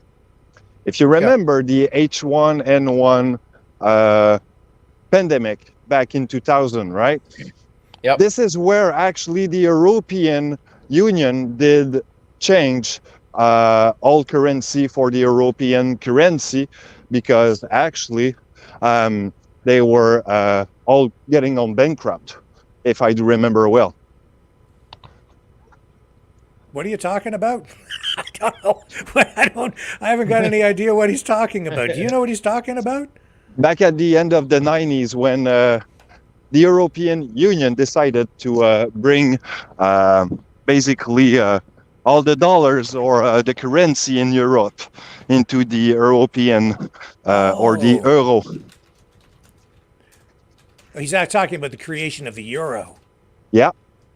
To add to your okay. conversation about, the Brits and what might be going on right now and in a near future with all what's going on. I just looked up the date to just get it right. So the euro was launched 1st of January 1999.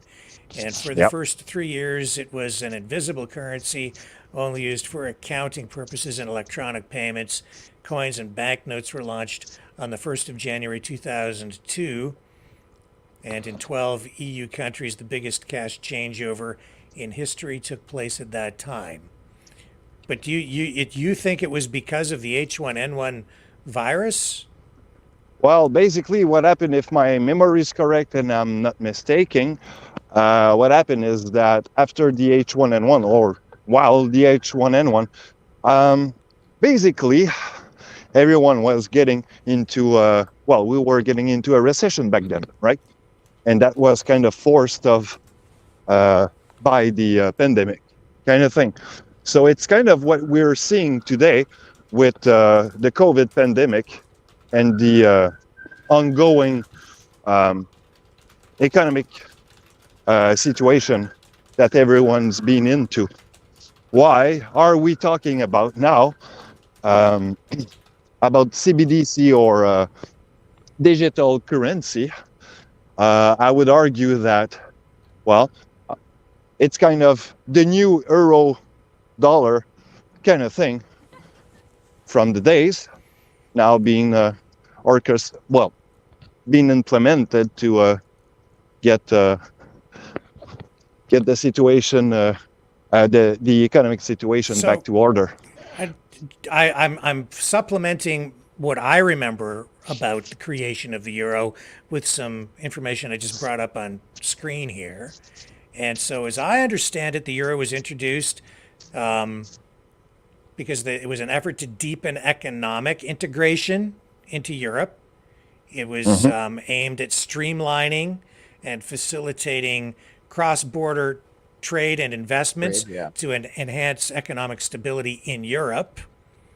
The benefits that were cited at the time by the nations involved was by adopting a single currency, European countries eliminated exchange rate uncertainties, reducing transaction costs for both the businesses involved and consumers. And then this Eurozone, which comprised 19 countries, had bigger economies of scale as a result. That made the Euro countries a more formidable economic trading bloc globally. So you've got massive economies of scale now, all working together under one currency. Now you had political implications from that. So you had the euro, which symbolized European unity and integration, promoting peace and stability in a historically turbulent region. At least that's the way they promoted it. It was supposed to foster anyway cooperation among member states, aligning their policies and objectives.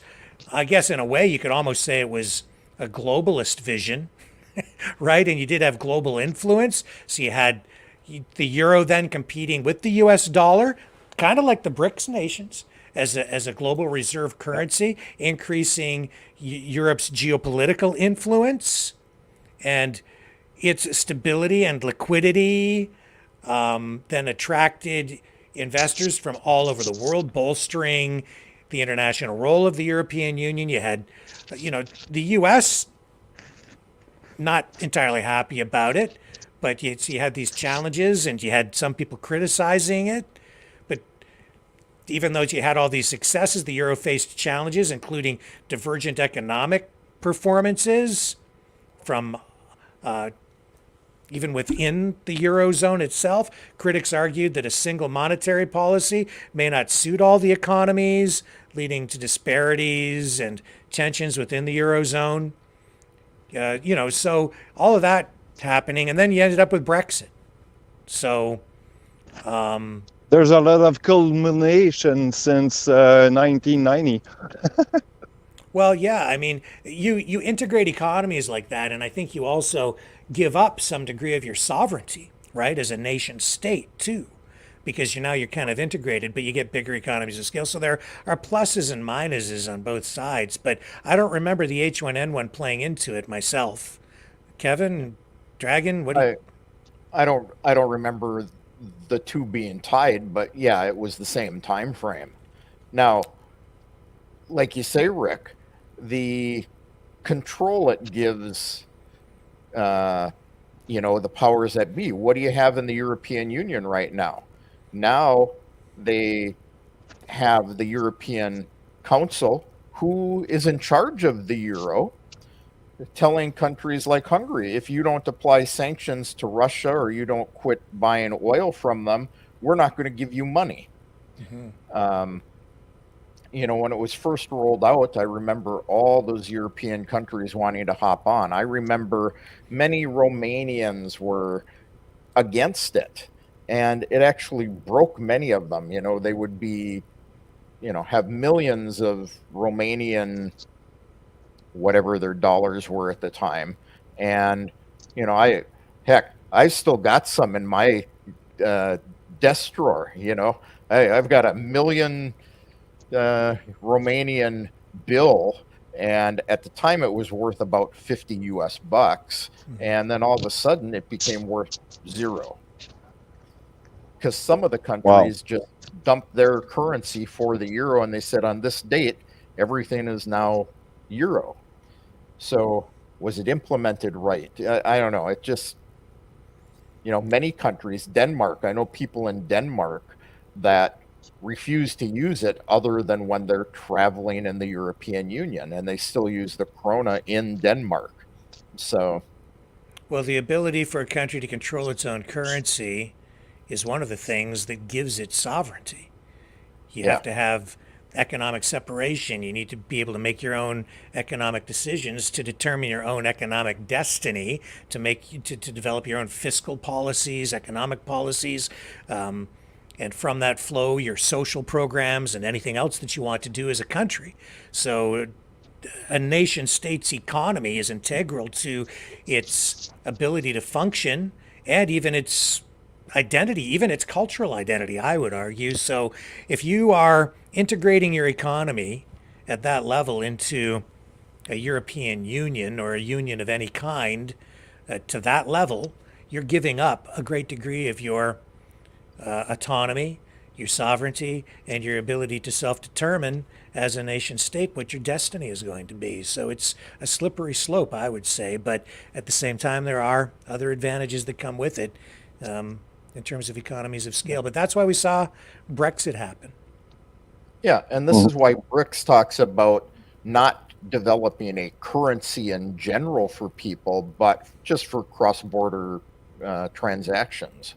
So, And then, yeah, I mean, after World War II, the use of the U.S. dollar as the world reserve currency, that's what has allowed the United States to dominate as the world superpower in a singularity, a unipolar geopolitical environment for a time after the end of the Cold War, for a short time, to sort of dominate economically, globally. So, I don't know. These are just larger economic questions, but yeah. Anyway, an interesting take on it there, Dragon, with the H1N1 virus. I just don't really remember it playing out quite that way.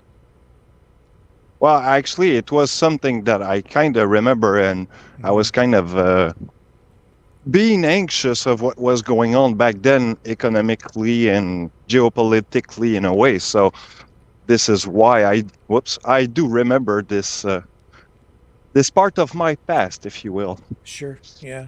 Yeah. And it was a lot of talk back then. So, yeah, Well, stood fresh in my mind. well, I'll leave you to walk around a little bit more, Dragon. If you can't, wait a second. What's that building right behind you there? What is that? Have you arrived at the building in question? Yeah, well, You're actually, standing right in front of it, I think. yeah, well, there's a beautiful building here, but there's it's more like vine and stuff like that. There's no, I don't see any sign of graffiti around. Like I can't stop for a sec. Stop. Can you just turn your camera so we can see the front of that building? Yep. And pan up. Sorry. This way? Yeah. Okay, pan up so I can see the top of the building. Pan up. Is that the building? Looks like it. But Let's go back to Google here. But there's another building around there, actually, if you can see probably in that direction. Yeah, right there. This building looks also what it is, because there's like 4 pillars at the entrance, but there's no graffiti at the entrance.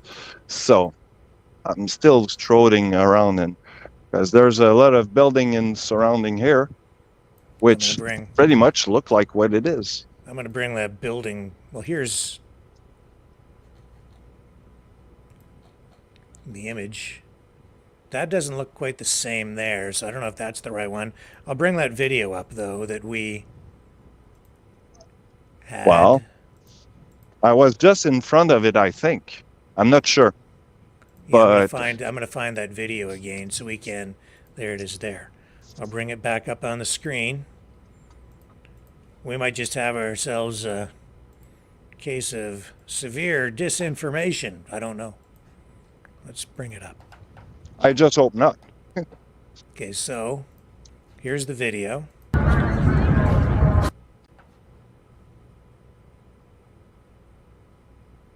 Is that this? That's not the same building. No. No, it's not. There's a part at the end of the video right there. I've seen something like pretty much, it was close. Okay, in the hall. All right, I think. I'm not sure, but sounds like it is this building here. Right there. Don't know if you can see it right here. Yeah. But as you can see, there's nothing looks like graffiti around. There's nothing. And there's that statue, I think, where you can see the black graffiti on your video. Yeah, point the the camera segment. at the building there, Greg, when you're walking over so we can see it. Pan down a little bit. That looks like it. That looks like the building. Mhm. Looks But like I mean, if I can zoom you, kind of thing. yeah, walk know, up closer to. There seems to be some graffiti down on the bottom there. That's a. I think it's kind of a. Can you It's when not a you're graffiti. yeah, can you try to shoot the building for us instead of the ground Mhm. when you're walking around? That's better. So that's what it That's looks the like. building. That looks Yeah. like it.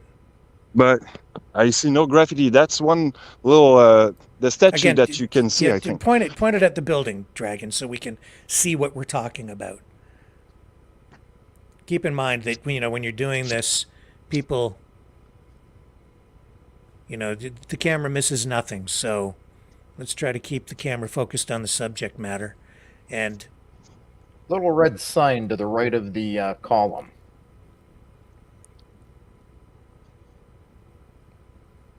The red sign here. yeah, walk right The- up to the building and show us what that is. Yeah, that's on the building. McCall McBain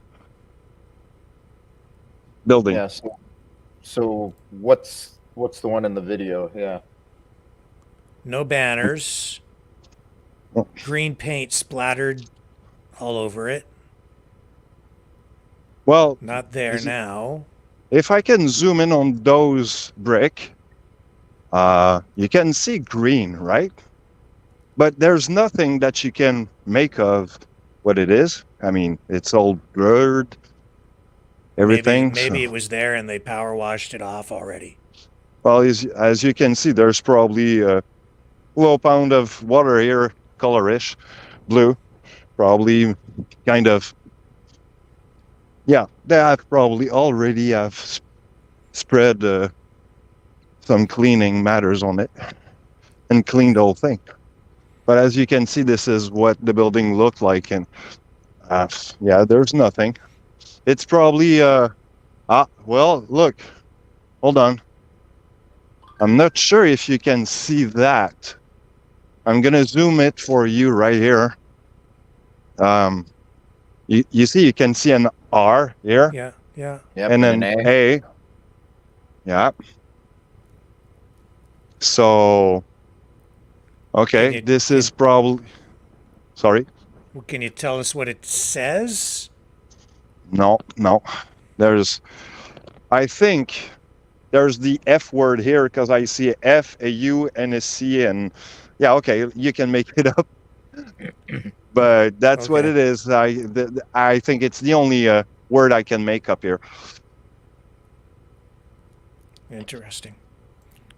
So that's maybe the only sign I have right now.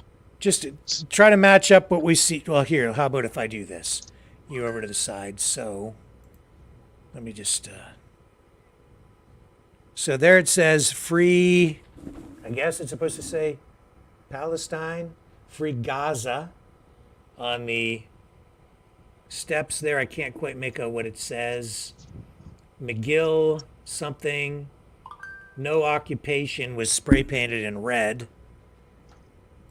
My guess is it was there, and it's been washed well, off.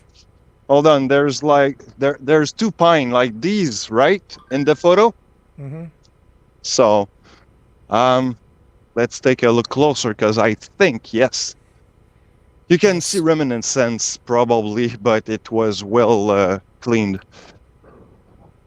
Yeah, it was there. And there's also this one that I cannot make up much what it is. Yeah, it's dark. Uh-huh. Yeah, can't see it here. So it was cleaned out. Yeah, so they've gone in there with power washers and they've tried to scrub it. Mm-hmm. Still, I'm some gonna signs look of on it. the other side closer if I can see anything, because I had to be close enough to make up anything out of it. What a and no. mess, though. I mean, what a mess that was. So that's not. No, there's nothing on this wall. So I'm at But the I think we've seen McKay enough to know McBain that the video is building. real. It's just that it's not from sometime It's today. probably something that was a long time ago, and they are Well, trying to probably gaslight. probably not. No, probably not a long time ago, because of the words that were written in the thing. It looks like it's Free Palestine, clearly spray painted on the building. Well, So it's definitely related to this. if you can look at this still here, Oh, you can yes. see red paint right here. Yeah. Well, we've seen that defaced before with graffiti because they want the university renamed. They don't like McGill because of the history of slavery that they say. Yeah, it was Is spread related to all him. around. It was Yeah. spread all around. It looks like fairly fresh red at the top of that inscription there. Yeah. Right here. Right here, it's looked pretty fresh. So they have already scrubbed the whole thing. And there's a sign of a triangle. That's what I can make out of it. So that's probably a clue for our investigation right here. Let's think like an investigator here. Well, I think it's pretty clear what's happened. That it's a real video. It really happened. Those words were spray painted. It's authentic. We've matched the building. The trees match. The building matches. Everything matches. It absolutely was spray painted on the building. When, it's not entirely clear, but it's got to be very recent because the phrases all relate to the protest that's going on there right now, and it's pretty clear that it's been power washed off the building, and we're still seeing just some shadows of what was spray painted on the structures. So we've solved the mystery. And just real quick, I'm going toward the encampment, and if I can get a closer look for you, you will see tonight that the encampment has been growing in size. Growing. No, Really? it's growing. Actually, the lady that you can see on the photo that I've sent you, she told me that actually there's a lot of people from other campuses that comes here to protest and show support. So it's kind of a blend of a lot of campuses surrounding Montreal. So Okay, I'll tell you what, Dragon. I'm gonna let you go walk over where you're gonna walk. We'll take a little break here. I'll keep talking with Kevin, and we'll come back to you in just a few minutes. Okay? Roger. Oops. Let's remove that. And there you go. So Kevin, I know that it's really late where you are, so I don't want to keep you up all night. Do you have any final thoughts on our original subject matter here, which is everything going on with the war in Ukraine? I tossed this one towards you earlier today, and I saw it go by in chat a couple of times. Somebody asking about Shoigu being fired. Oh. And, Shoigu was the Minister of Defense up until Putin changed his cabinet this last week. Was he fired? Actually, Shoigu was talking about retirement just before the start of this special military operation. And he was asked to stay on to lead it for a while. So he did. So what's happened is Putin has put him in charge of the Security Council. So he's now head of the Security Council in Russia, which is a job Medvedev had. Haven't heard what's happened to Medvedev. But the guy that they put in Shoigu's place as the Minister of Defense is an economist. And Putin said he wanted a pure civilian leader in the Department of Defense, which is much the same way it's supposed to be for the United States. It's supposed to be a civilian-filled position. So even when they put a military man in, they're supposed to be retired for like 10 years in the U.S. So this guy is an economist, and Putin's statement for putting him in charge is that he wanted new ideas brought in. There's a lot of talk in the media here that it's likely he was brought in because there was supposed corruption. This is something we've heard Shoigu accused of by various, republic heads and whatnot here.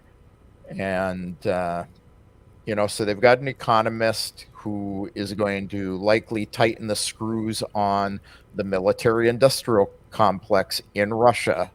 And, they have several military projects like the unmanned UAVs that they've been working on that are far, far behind schedule. And they're figuring that he will bring all of these projects in line and under monetary control, I guess.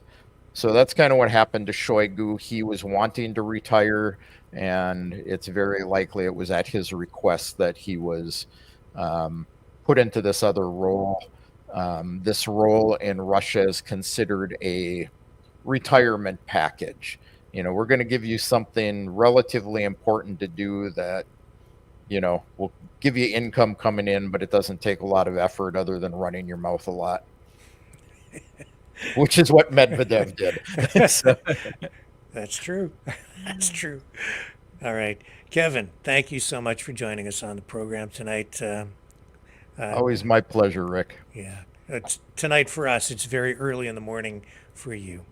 Yep. Just briefly, just tell people how to find your work again. You can find me, down. Gee, I'll get this pointing thing down on camera yet. On YouTube at American Crimea, or at InfoWars Press is my other channel. Depends on if you want to hear about life in Crimea, or if you want to hear about, propaganda stuff, how to detect it, things that are. All right. Kevin Michelizzi, thank you, sir. We'll Thanks, chat Rick. again real soon. Thank you very, very much. Bye. Okay, I'll be back, folks, right after this. Don't go away.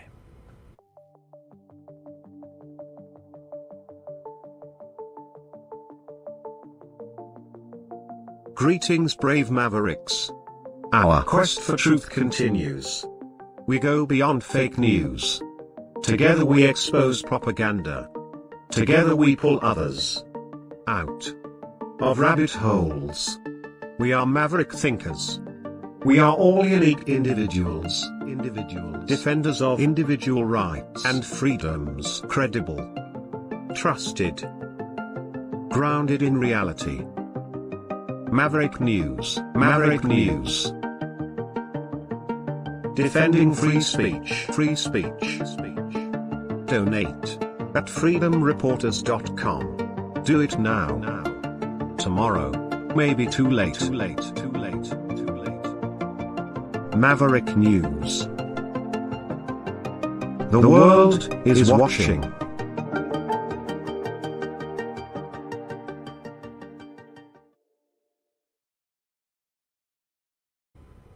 Okay, I'm back. I just wanted to mention that Kamala Harris, Vice President, dropped the F-bomb today. People are making a big deal out of it.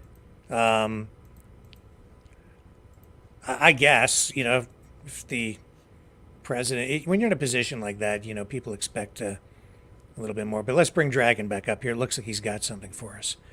There he is. You're back. Do you have something there for us, Dragon? Which channel is it? Maverick, sorry. Hi, what's Hi. up, guys? How you doing? Yeah. Good. Yeah, it looked like maybe you had I'm something working, to share sorry. with us. No, I'm asking which channel. This one. We So, how you doing? Sorry, Good. I got someone who's talking to me, so I'm trying Yeah, go to. ahead there. We'll just let it roll while you talk. So yeah, as you can see, I didn't find any graffiti or anything that is substantial. So yeah, that's what it is. But I got something good for you. A beautiful Yeah. view. I see. You can see on the top of the camps. But yeah, this is what it is. A beautiful able day in to- Montreal. Are you able to walk over and give us an aerial view from that railing over there? Yeah, I'm gonna try. Okay. Was that So- guy talking to you about something, or? Was that Yeah, he important? was. No, I don't think so. I think he was more trying to not let me show what's going on. But yeah, this is what looks like behind the encampment. This is the first Kind of, view that you get yeah, live trees in the in way there, but yeah. well, Maverick Media. Beautiful. Yeah. Maybe you can walk over to the corner there, Dragon, and get us a better. Ooh, we lost his feed. Lost his feed. Well, he'll be back in a moment. I expect. Here, you know what? Let's take a break, and when he comes back, we'll touch base with him again, and then we'll get into Kamala Harris and her F-bomb. Oh, hang on. There he is. He's back. There he is. Okay, There he is. Reconnected. Yeah, can you, it's like this. yeah, walk over to the corner of the railing. Get away from that tree, which is obstructing your view, and then just maybe, yeah, point the camera down so we can get a good idea of what it looks like here the best we can. Just hold the camera steady. Don't move it around quite so much so it's a little more stable. There we go. Any idea how many tents we have there in this encampment? If I can count roughly. You keep pointing it at the tents, Dragon, so that we're looking at what we're talking about. Yeah. I would say probably about 60, maybe. 60? 60? Yeah, because there's some few around there in under the tarp, so it's kind of hard to estimate, but I will estimate about 60 tent all around the campment. And as you any can see. idea how many people are there tonight? We had, I think you said about 250 the last time we were live from McGill. Mhm. And you say it seems to be growing? Yeah, it's growing. The campment is growing in size, but the supporter actually are pretty much. Well, today it's kind of rainy, right? So it's kind of probably that the people are not much around. Probably, if you can see around there, there's like some people around. I would probably say I'm counting probably 50 people in on the campus site. So Yeah. it's Okay. kind of Well, that's that the gives best us way I can. I think it gives us, a good indication of what's going on there tonight, and we'll continue to follow this story and see if the university gets its injunction to have the encampment removed. And I guess if that happens, we'll see police move in and dismantle everything, and we've seen what that looks like on other campuses, and in some cases it has been violent. Hopefully it doesn't come to that here. I hope Hopefully it not. remains peaceful and nobody gets hurt. Well, We'll have actually, to- I'm trying to look into what's going on also with some Palestinian organization around the world, which like the PLO and all those organizations, which kind of supposedly have some ties with what's going on. So, I mean, is there something in there? I don't know. So more investigation, more digging in. Okay, well, we'll leave it with you. Sir, thank you very much for your help tonight. My pleasure, Mavericks. Really Always a appreciate it. pleasure to help you out. Okay. Dragon, everybody. Tell everybody how they can watch you and follow you online. I'm on Twitter at the one Rising Dragon. Same name on YouTube, and DRA/GON on Facebook. That's my name, where you can find me, and send me some stuff if need. I can probably show some sites to people, and well, there you go. You got all my links. Okay. Thank you, sir. My pleasure. Everybody. Dragon at McGill University. All right. I will take a break and come back, and we'll get into some of these other stories from today. Stay with me. Fighting the Great Reset by leading the Great Resistance.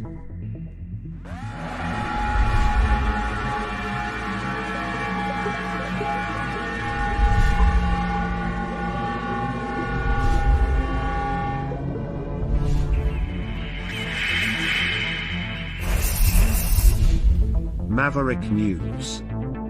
The antivirus programs for your mind.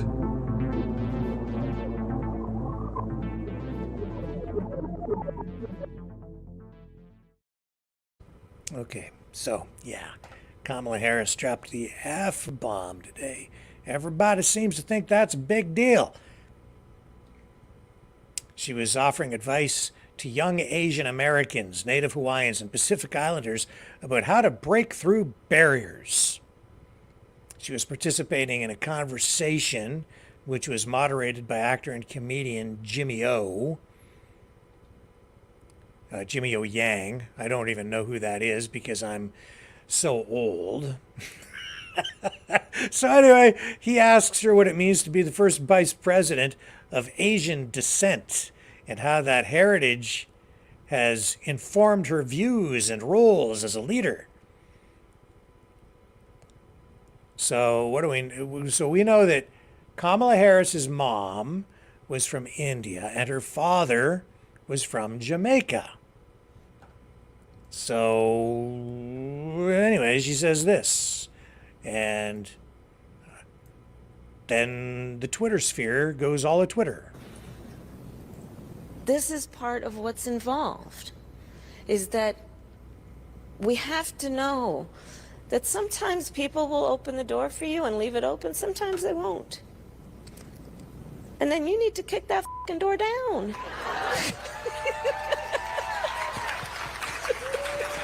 Excuse my language.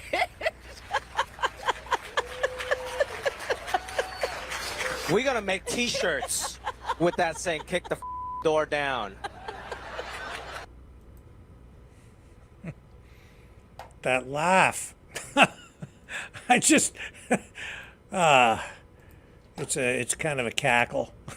Just, oh man. Okay. Everybody's all up, whatever. Back in the day, the early days of the motion picture industry, you couldn't show a man and a woman in bed with each other, and then they had a code, a motion picture code for certain standards, censorship, and then you fast forward to like the 80s, and they had blue movies on late at night, but you couldn't really see that stuff on television. And even the stuff on late at night, it was all very like soft core blue movies. Now today it's pouring everywhere, and if anybody ever dropped an F, I knew people who lost their jobs in newsrooms because they dropped an F-bomb by accident on the air, radio stations and TV stations. Now it seems to happen all the time. Our standards have slipped a whole lot, folks, and I don't know, people are making a big deal out of this, but when I see how far we've gone down that slippery slope, so other people are saying it's not a big deal. Maybe it is a big deal, but maybe it's a big deal the other way. Maybe it's time to start dialing this stuff back. This loose language. People laughed about it there, but yeah, it's the Vice President of the United States, and the President, even Trump with his language, maybe it's time for him to dial it back a notch too. Just saying. Community standards, sure a lot different today than they used to be. Now, Pat King in court today, freedom fighter, prominent figure during the Freedom Convoy. Well, I do need to take a short break again, and when we come back, we'll show you what happened with him today at day one of his trial. All of it connected to the Freedom Convoy, the Freedom Convoy protest on Parliament Hill. Stay with me. The information war is raging. Truth without integrity is worth nothing. Maverick News. because those who have power and those who seek it must be held accountable. The world is watching. Join our family of truth seekers. Donate today and add your voice to the chorus of Maverick Knights. Donate at maverickdonations.com. Truth. Integrity. It's the Maverick way.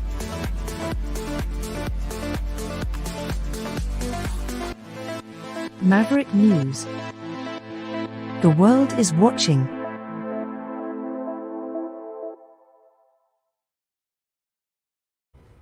Okay, so day one of the trial for Pat King in Ottawa. Daisy Media on the scene as usual, and he has a number of videos about this up today. You can certainly check out his work. This is what it looked like as he was leaving court today after entering a plea of not guilty. You are the most honorable man. You are the most honorable man.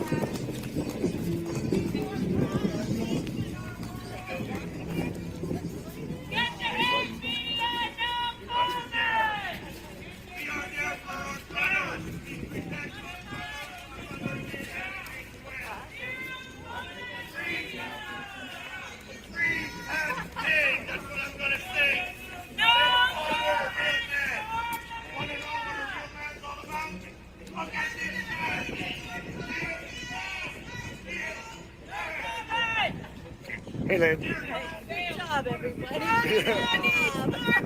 Thank you, proud for being a hero. Mainstream media gets zero comment. No comment for the Lion media. There you go, Daisy Media. That's the way it was as Pat King rolled out of court. And as I say, he entered a plea of not guilty today. He's charged with mischief, counseling others to commit mischief, disobeying a court order, obstructing police, blocking a highway, and other offenses. All of them related to his involvement in the 3-week-long Freedom Convoy demonstration over pandemic mandates.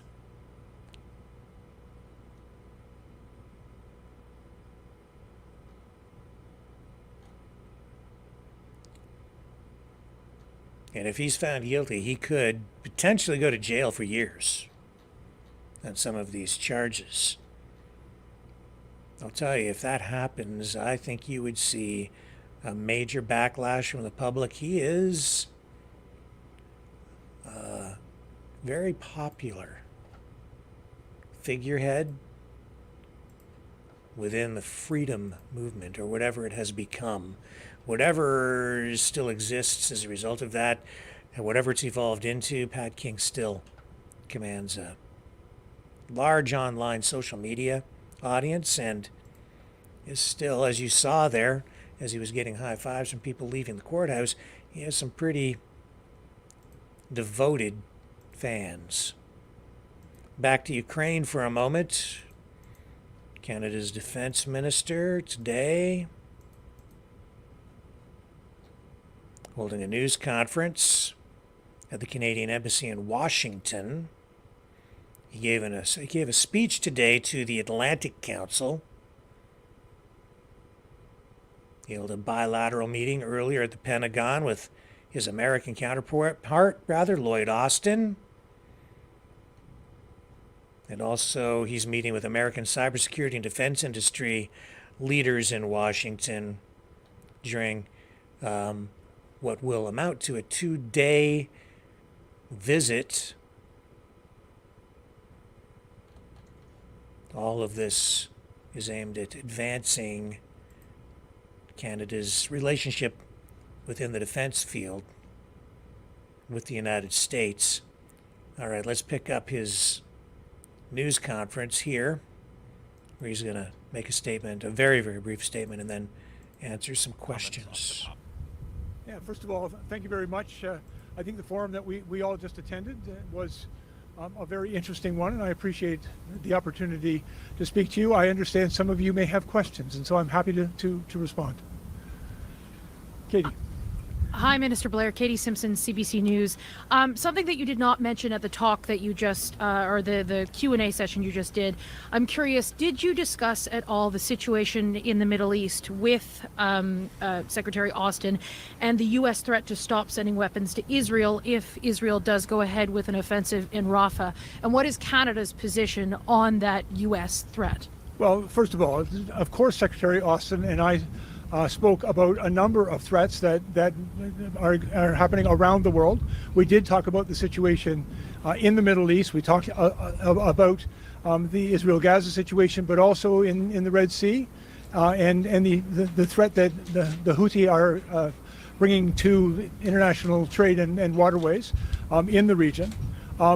We did have discussions about the situation in Israel. Canada's position, I think, has been well articulated and clear.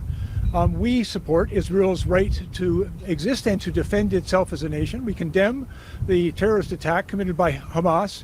We call for the release of hostages, but we have also expressed our very strong concern, as have the United States, about the impact on innocent civilian lives in the conflict in Gaza, and our ongoing concern about innocent civilians in the Rafah area of Gaza, and we both strongly believe and support that we should find a way to increase humanitarian aid and help those innocent civilians get to a place of safety. Yes, but on this specific new proposal by the United States, does Canada support the United States if it stops supplying weapons to Israel, if Israel does go ahead with an offensive in Rafah? Well, again, I have great respect for the United States making its own determinations on that. I can also share with you that Canada has also expressed our concern about the loss of life among innocent civilians in that conflict.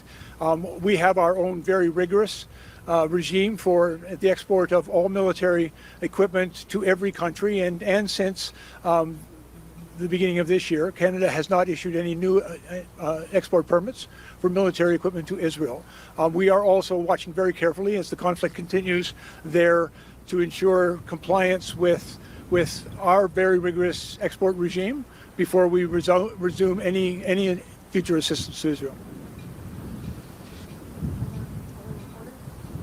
If there are no other reporters, I'll ask more questions. Does anyone else want to? Okay, I'll ask a couple more if that's okay. Has American pressure on Canada to increase defense spending, has that had any sort of influence on how you make the decisions about what Canada is going to be putting towards defense spending? Listen, all of our allies, including, of course, the United States, but certainly our NATO allies, I've met with them very many times. We've talked about our shared obligations to global peace, to deterrence of potential adversaries, and also with the United States, many conversations about our shared responsibility to continental defense and security. Certainly in those conversations, I've asked for the Secretary's help because I want to make sure that we make the right investments and we get the best value for those investments for Canadian taxpayers in developing greater capability in our nation's defense, but also in fulfilling our obligations to our allies at NATO, NORAD, and now in the Indo-Pacific.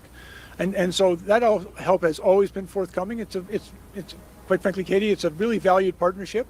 I really feel that I'm receiving remarkable support from our allies, and we also acknowledge to them Canada must and will do more.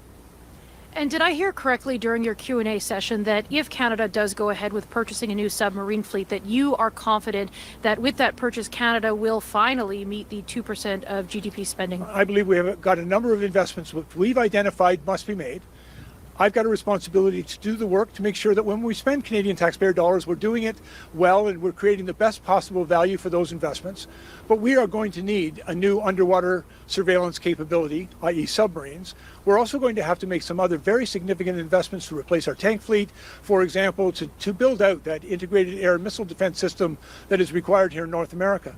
I'm very confident that those investments, when we've done the preliminary work of identifying what's required to meet our armed forces' requirements, and also explored what's available to enable us to acquire those capabilities, then I'll bring that information forward to my government. Canada recognizes, first of all, I think through our new defense policy update, we're doing a great deal more on defense. But we acknowledge that even beyond these announcements and what has already been fully funded in our defense policy update, there's more to do. I've got more work to do to bring that information forward to the government and to the Canadian people, but I am confident that Canada will do what is required. And I'll do one more if no one just checking. I'll go. Oh, there are. Oh, okay. Good. Other people want to go. Sorry. Thank you. Would line up. Sorry. Hello. Hi, Vanessa Montalbano with Inside Defense. I'm wondering if you could talk a little bit about Canada's perspective on China's ability and the timeline of that to infiltrate the North American airspace. Well, first of all, Canada is absolutely committed to upholding the international rules-based order that has kept our country and the globe safe for over 80 years. We have seen in our efforts with our allies, for example, transiting through certain waterways, that has elicited a bit of a challenge from China, but we believe very strongly, it's not our intention to be provocative, but we believe very strongly in standing up for the principle of free navigation of those international waterways. We've also seen some other adversarial actions in the cyber front and even on surveillance and data collection by China, that their interests are not always consistent or compatible with our national interest. And I will make sure that we clearly communicate that and we stand up for those international principles and rules that have in fact kept us all safe. And just one follow-up, what might the offensive or defensive reaction be if a Chinese aircraft, say, does enter North American, the area of interest, the North American airspace? I think that our response needs to be well coordinated with our allies and also proportional for whatever threat presents itself. I don't want to speculate too much on a hypothetical, but I also think that standing up for that principle of the integrity and sovereignty of our borders also requires that we have the capability to put action behind our words. I think ultimately the best way to resolve those matters peacefully is through diplomatic channels, and we're absolutely committed to do that. But as well, we need to be well prepared, no matter who challenges our sovereignty, that we are prepared to stand and defend it. Thank you. Hi, sir. Chris Gordon, Air and Space Force Magazine. You just discussed gaining the capability to ensure a nation doesn't encroach in the airspace. But does that suggest you don't have that capability now, or it's lacking? No, it needs to be stronger. We have domain awareness capabilities in the high Arctic right now that we share with our NATO partner, the United States. But we know we need to make greater investment in over-the-horizon radar so that we will have stronger situational awareness, but also enable us to respond appropriately to any threat that may manifest itself. We also have a fleet of fighter jets, but we are replacing them with a greater capability. There are other investments we're making in our submarine surveillance fleet, the Poseidon P-8s. That will bring us very much in alignment with our allies, but also create a capability. I currently have deployed a number of C-140 aircraft. Our crews do an exceptional job there. But it's time to move into the next generation of those planes and capabilities because the threat environment is becoming more complex, and we have to meet the moment and answer that challenge. There was a lot spoken of domain awareness gaps when we had the balloon incidents. Have those been closed satisfactorily? The balloon incident, I think, was a good wake-up call for all of us, that we needed to do more. It really put a lot of energy behind NORAD modernization, for example, because we saw the limitation of our existing domain awareness assets. And at the same time, I think it also showed the strength of our alliance through NORAD, because we worked seamlessly together with the United States as that passed over Canadian territory and into the United States. And so I think there are lessons to be learned on that. They're being well synthesized by NORAD Command. And we also recognize some of the investments we are committed to making are in many ways justified by the concerns raised by that particular incident and a number of other things as well. Thank you, sir. Okay. Can I ask one more quick one for Murray Brewster back in Ottawa. Sorry. What was Lloyd One Austin's more, response and to we'll your conversation today? Is the United States satisfied with what Canada is doing in terms of its new military investments? I would not presume to speak for the Secretary of Defense Austin, but certainly as he's communicated to me, he is very encouraged by the very significant new investments Canada is making in defense. I think he agrees with our focus in particular on continental defense and our commitment to NORAD. And at the same time, I hope that he was also encouraged by my assurances that Canada has more to do and that we will do more to support the alliance and to reach our commitment of 2% of GDP. Thank you very much, everyone. All right, there you go. Bill Blair, Canada's National Defense Minister, in Washington today. That ship that knocked over the Baltimore Bridge, the Dolly container ship, Francis Scott Key Bridge, yeah, it was back in March. That ship has been trapped ever since, but today there was a controlled explosion that brought down the last part of the bridge that was still there and was trapping that ship. We have a little bit of footage here to show you what happened here at the moment of the blast. Here we go. So this is what they did to break that ship free today. Get ready. Free!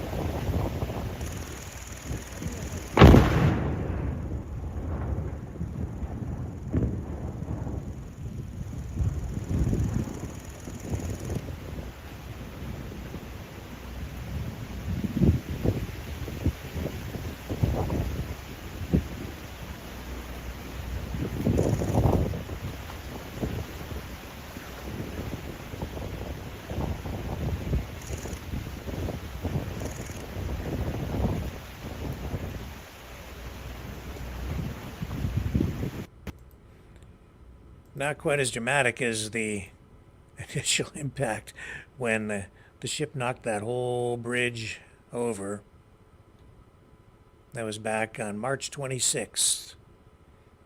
That ship, 940 feet long, lost power, drifted into the bridge. That bridge serves as the unofficial gateway to a harbor formed when the Patapsco River, where the Patapsco River meets the Chesapeake Bay. 6 workers who were working on the bridge died that day. Baltimore is in the top 20 U.S. ports for shipping, and I think it's right near the top for the importation of automobiles. So they continue to work to get things moving there in the port, and they'll have to rebuild the bridge. A bridge really built for a different time. Built way back in the 70s, and the ships today are a whole lot bigger than they were back then. And the bridges today, as a result, when they're building them, have much more robust protections in place around the bases. So when they rebuild, I'm sure they will take this disaster into account. And a lot of theories still circulating around the cause of that ship losing power, etc. But we'll find out more as time goes on. Well, folks, that gets us pretty close to, I think, the end of tonight's broadcast.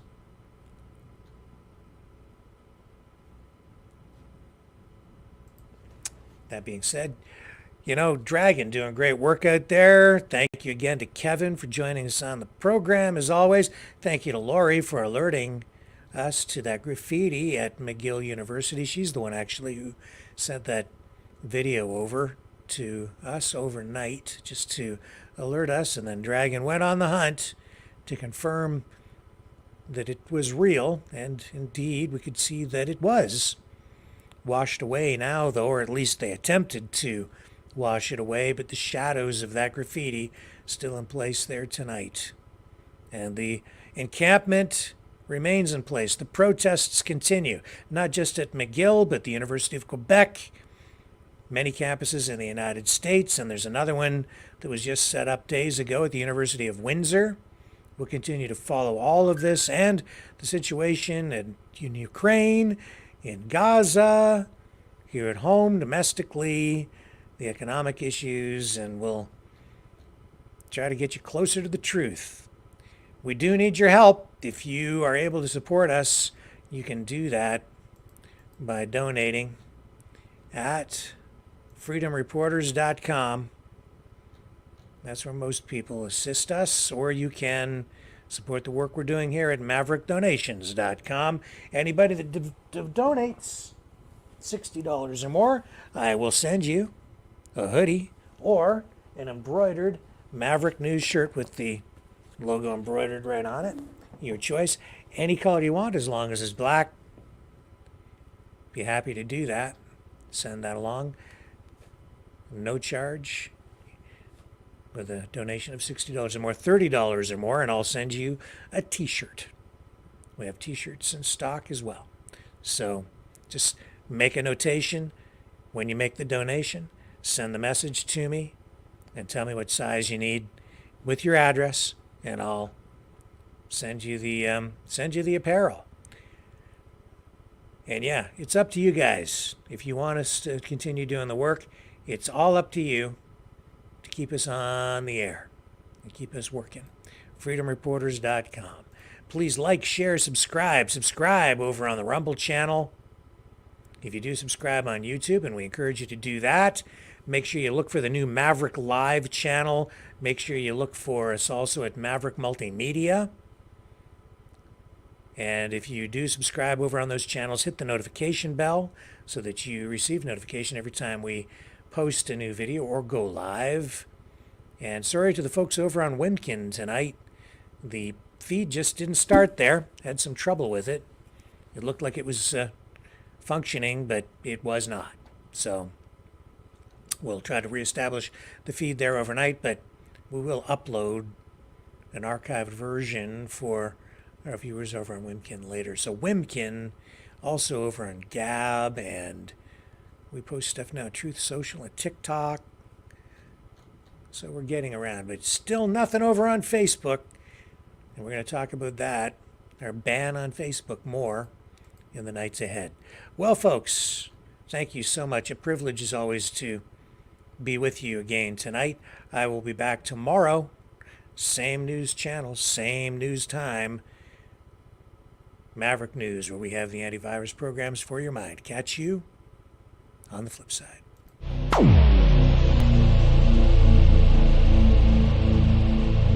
This has been a Maverick Multimedia production.